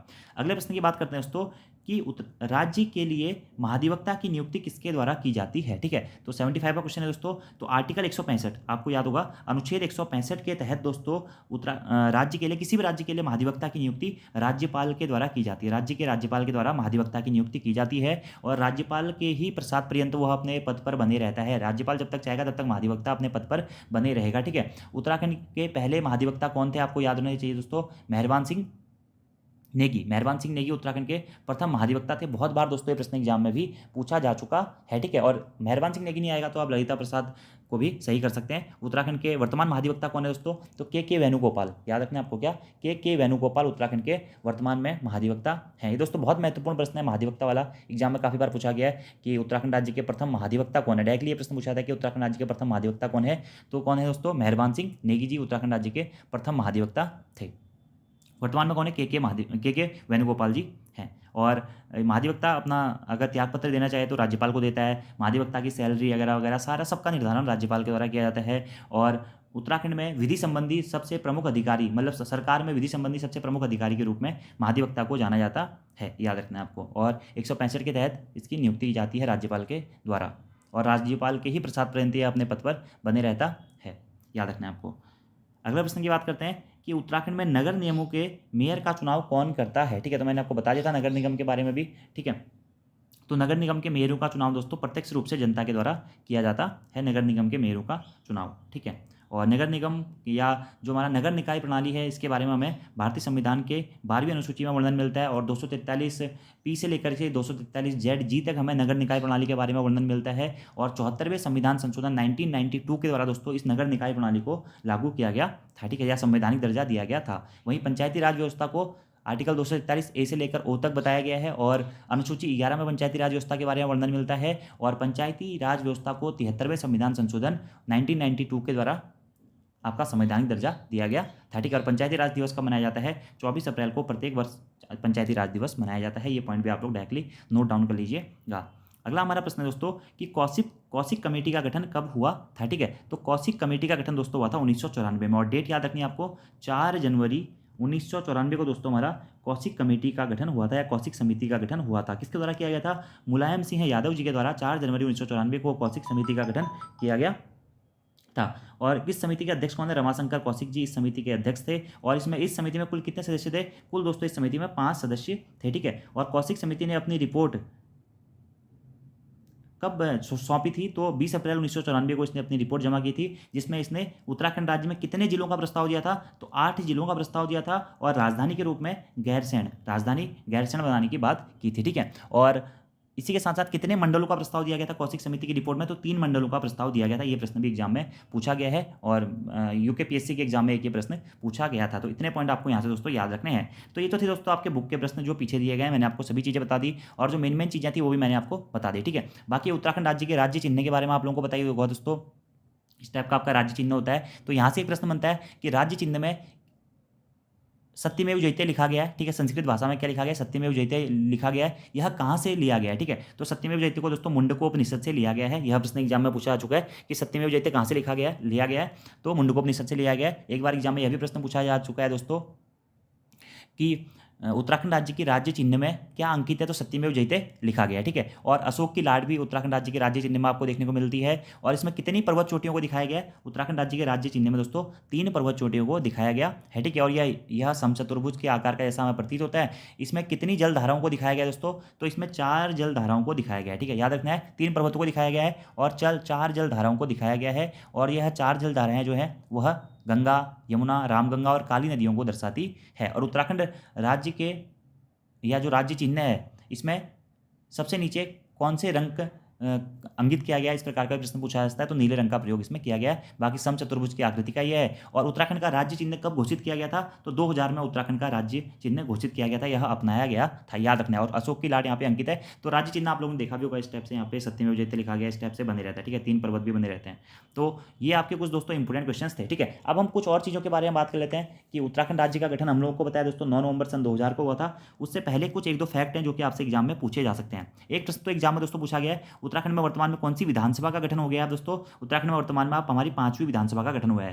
पहले विधानसभा चुनाव कब हुए थे? 2002 में हुए थे। पहली विधानसभा 2002 से 2007 तक चली थी। दूसरी विधानसभा 2007 से 2012 तक चली थी। तीसरी विधानसभा 2012 से 2017 तक चली थी। चौथी विधानसभा 2017 से 2022 तक चली थी। और 5वीं विधानसभा के इलेक्शन हो गए हैं, और अभी हमारे मुख्यमंत्री बन गए हैं कौन? पुष्कर सिंह धामी जी, जो कि उत्तराखंड राज्य के 12वें मुख्यमंत्री हैं। और ये 5वीं विधानसभा का कार्यकाल कब से कब तक रहेगा? 2022 से लेकर के 2027 तक हमारी 5वीं विधानसभा का कार्यकाल रहेगा। और बीजेपी ने यहाँ पे पूर्ण बहुमत की अपनी सरकार बनाई हुई है। इतने पॉइंट आपको यहाँ से याद रखने हैं। तो आप दोस्तों यहाँ से एक प्रश्न जो कि बहुत इंपॉर्टेंट है और बहुत बार एग्जाम में भी पूछा गया है कि जब उत्तराखंड राज्य का गठन हुआ था, तो या उत्तराखंड राज्य के गठन पे जो हमारा अंतरिम विधानसभा का गठन हुआ था या प्रथम विधानसभा का गठन हुआ था, वह कितने सदस्यों के साथ में हुआ था? तो प्रश्न एग्जाम में, हाईकोर्ट के एग्जाम में ही पूछा जा चुका है और 2-3 एग्जाम में और पूछा जा चुका है कि उत्तराखंड की प्रथम विधानसभा का गठन कितने विधायकों के साथ में हुआ था या कितने सदस्यों के साथ में हुआ था? तो 30 सदस्यों के साथ में दोस्तों उत्तराखंड के जो हमारा उत्तराखंड की विधानसभा का गठन हुआ था। तो याद रखना आपको ये पॉइंट भी दोस्तों एग्जाम में इंपॉर्टेंट है कि उत्तराखंड में अंतरिम विधानसभा का गठन कितने सदस्यों के साथ हुआ था? तो 30 सदस्यों के द्वारा अंतरिम विधानसभा का गठन किया गया था, ये याद रखना है। और उत्तराखंड राज्य की स्थापना किसके तहत हुई है? तो उत्तराखंड राज्य की स्थापना उत्तर प्रदेश पुनर्गठन विधेयक 2000 के तहत हुई है, या उत्तराखंड राज्य विधेयक या उत्तरांचल राज्य गठन विधेयक के तहत हुई है। याद रखना, ये प्रश्न भी एग्जाम में पूछा चुका है कि उत्तराखंड राज्य की स्थापना किस विधेयक के तहत हुई थी? तो उत्तर प्रदेश पुनर्गठन विधेयक 2000 या फिर उत्तरांचल राज्य गठन विधेयक 2000 के तहत उत्तराखंड राज्य की स्थापना या उत्तरांचल राज्य की स्थापना हुई है। ठीक है, और अंतरिम विधानसभा का गठन कितने सदस्यों के साथ में किया गया था? 30 सदस्यों के साथ में किया गया था 9 नवंबर सन 2000 को। ठीक है, ये प्रश्न भी आपको याद रखना है। प्रथम अंतरिम विधानसभा अध्यक्ष कौन थे? प्रकाश पंत जी थे। और अंतरिम विधानसभा का प्रथम सत्र कब से चालू हुआ था? तो 9 जनवरी 2001 से चालू हुआ था। 9 जनवरी 2001 से चालू हुआ था। ये पॉइंट भी आपको डायरेक्टली नोट डाउन करना है। बाकी प्रथम निर्वाचित विधानसभा के चुनाव कब हुए थे दोस्तों? तो 14 फरवरी 2002 को प्रथम निर्वाचित विधानसभा के चुनाव हुए थे उत्तराखंड में, याद रखना है आपको। ठीक है, और बाकी इसमें कुछ पॉइंट है दोस्तों कि प्रथम निर्वाचित विधानसभा, द्वितीय निर्वाचित विधानसभा, तृतीय निर्वाचित विधानसभा या चौथी निर्वाचित विधानसभा के बारे में क्या क्या फैक्ट्स हैं, ये मैं आपको किसी अलग वीडियो में बता दूंगा, क्योंकि इसमें पढ़ने के लिए फिर हमारी बहुत सारी चीज़ें हैं। ठीक है, अब एक प्रश्न जो मैंने आपको बताया था उत्तराखंड राज्य के प्रथम महाधिवक्ता वाला, तो आज तक दोस्तों 8 से 9 बार ये प्रश्न पूछा गया है और हमेशा आयोग ने इसका आंसर दिया है क्या? मेहरबान सिंह नेगी। मेहरबान सिंह नेगी आयोग ने आंसर दिया है। लेकिन अगर आपको मेहरबान सिंह नेगी ऑप्शन में नहीं मिलता है तो आप ललिता प्रसाद नैथानी जी को करके आएंगे, याद रखना है। और वर्तमान में हमारे 7वें महाधिवक्ता हैं सूर्य नारायण बाबुलकर जी, ये भी पॉइंट आपको डायरेक्टली नोट डाउन करना है। अब यहीं से दोस्तों एक दो फैक्ट आते हैं कि उत्तराखंड राज्य विधेयक या उत्तर प्रदेश पुनर्गठन विधेयक को उत्तर प्रदेश की विधानसभा से कब पारित किया गया था? तो उत्तर प्रदेश की विधानसभा से इसे 29 मार्च 2000 को पारित किया गया था। ये प्रश्न आप नोट करिएगा। उसके बाद में अगला प्रश्न आता है कि उत्तर प्रदेश पुनर्गठन विधेयक को लोकसभा में कब पेश किया गया था? तो 27 जुलाई सन 2000, 27 जुलाई सन 2000 को उत्तर प्रदेश पुनर्गठन विधेयक को लोकसभा में पेश किया गया था। यहीं से प्रश्न आता है कि उत्तराखंड राज्य विधेयक को या उत्तर प्रदेश पुनर्गठन विधेयक को लोकसभा में कब पारित किया गया? तो 1 अगस्त 2000, 1 अगस्त 2000 को दोस्तों हमारा उत्तरांचल राज्य विधेयक या उत्तर प्रदेश पुनर्गठन विधेयक को लोकसभा में पारित कर दिया गया। और राज्यसभा में कब पारित किया गया? 10 अगस्त सन 2000, 10 अगस्त सन 2000 को उत्तर प्रदेश पुनर्गठन विधेयक या उत्तराखंड राज्य गठन विधेयक को राज्यसभा से भी पारित कर दिया गया। और उत्तराखंड जो हमारा राज्य विधेयक है, उत्तर प्रदेश पुनर्गठन विधेयक है, इसे राष्ट्रपति के द्वारा कब मंजूरी दी गई थी दोस्तों? तो 28 अगस्त, याद रखना, ये डेटा आपको सब याद रखनी है दोस्तों। 28 अगस्त सन 2000 को इसे राष्ट्रपति के द्वारा मंजूरी दी गई। और इस टाइम पे हमारे राष्ट्रपति कौन थे? KR नारायणन जी थे, KR नारायणन जी थे। और यह प्रश्न भी दोस्तों एग्जाम में बहुत बार पूछा गया है कि उत्तरांचल राज्य गठन विधेयक, उत्तर प्रदेश पुनर्गठन विधेयक के को स्वीकृति देने वाले हमारे राष्ट्रपति कौन थे? तो KR नारायणन जी के द्वारा इसमें स्वीकृति दी गई थी 28 अगस्त सन 2000 को। उसके बाद में 9 नवंबर सन 2000 को उत्तराखंड राज्य का गठन हो गया था भारतीय गणतंत्र के 27वें राज्य के रूप में तथा हिमालयी राज्यों के क्रम में 11वें राज्य के रूप में, जिसका नाम फिर 1 जनवरी 2007 से परिवर्तित करके उत्तराखंड कर दिया गया। तो राष्ट्रपति की मंजूरी 28 अगस्त 2000 को मिली थी। और राष्ट्रपति कौन थे? के वेणुगोपाल थे। जिस टाइम पे हमारे उत्तराखंड में गवर्नमेंट बनी दोस्तों, इस टाइम पे इस टाइम पे प्रधानमंत्री कौन थे? यह प्रश्न भी पूछा है। तो अटल बिहारी वाजपेयी जी इस टाइम पे हमारे क्या थे? प्रधानमंत्री थे। और यहीं से एक प्रश्न ये भी पूछा था दोस्तों कि पृथक राज्य के रूप में उत्तराखंड राज्य का गठन होगा, इसकी घोषणा लाल किले से किसके द्वारा की गई थी? तो 15 अगस्त 1996 में दोस्तों लाल किले से इसकी घोषणा की गई थी। किसके द्वारा? HD देवेगौड़ा के द्वारा। बीजेपी के प्रधानमंत्री HD देवेगौड़ा जी के द्वारा लाल किले से उत्तरांचल पृथक राज्य के गठन की घोषणा 15 अगस्त 1996 को की गई थी। ये फैक्ट्स आपको दोस्तों डायरेक्टली नोट डाउन करने हैं, ठीक है। और उत्तराखंड को विशेष राज्य का दर्जा कब दिया गया? एक प्रश्न ये भी आता है।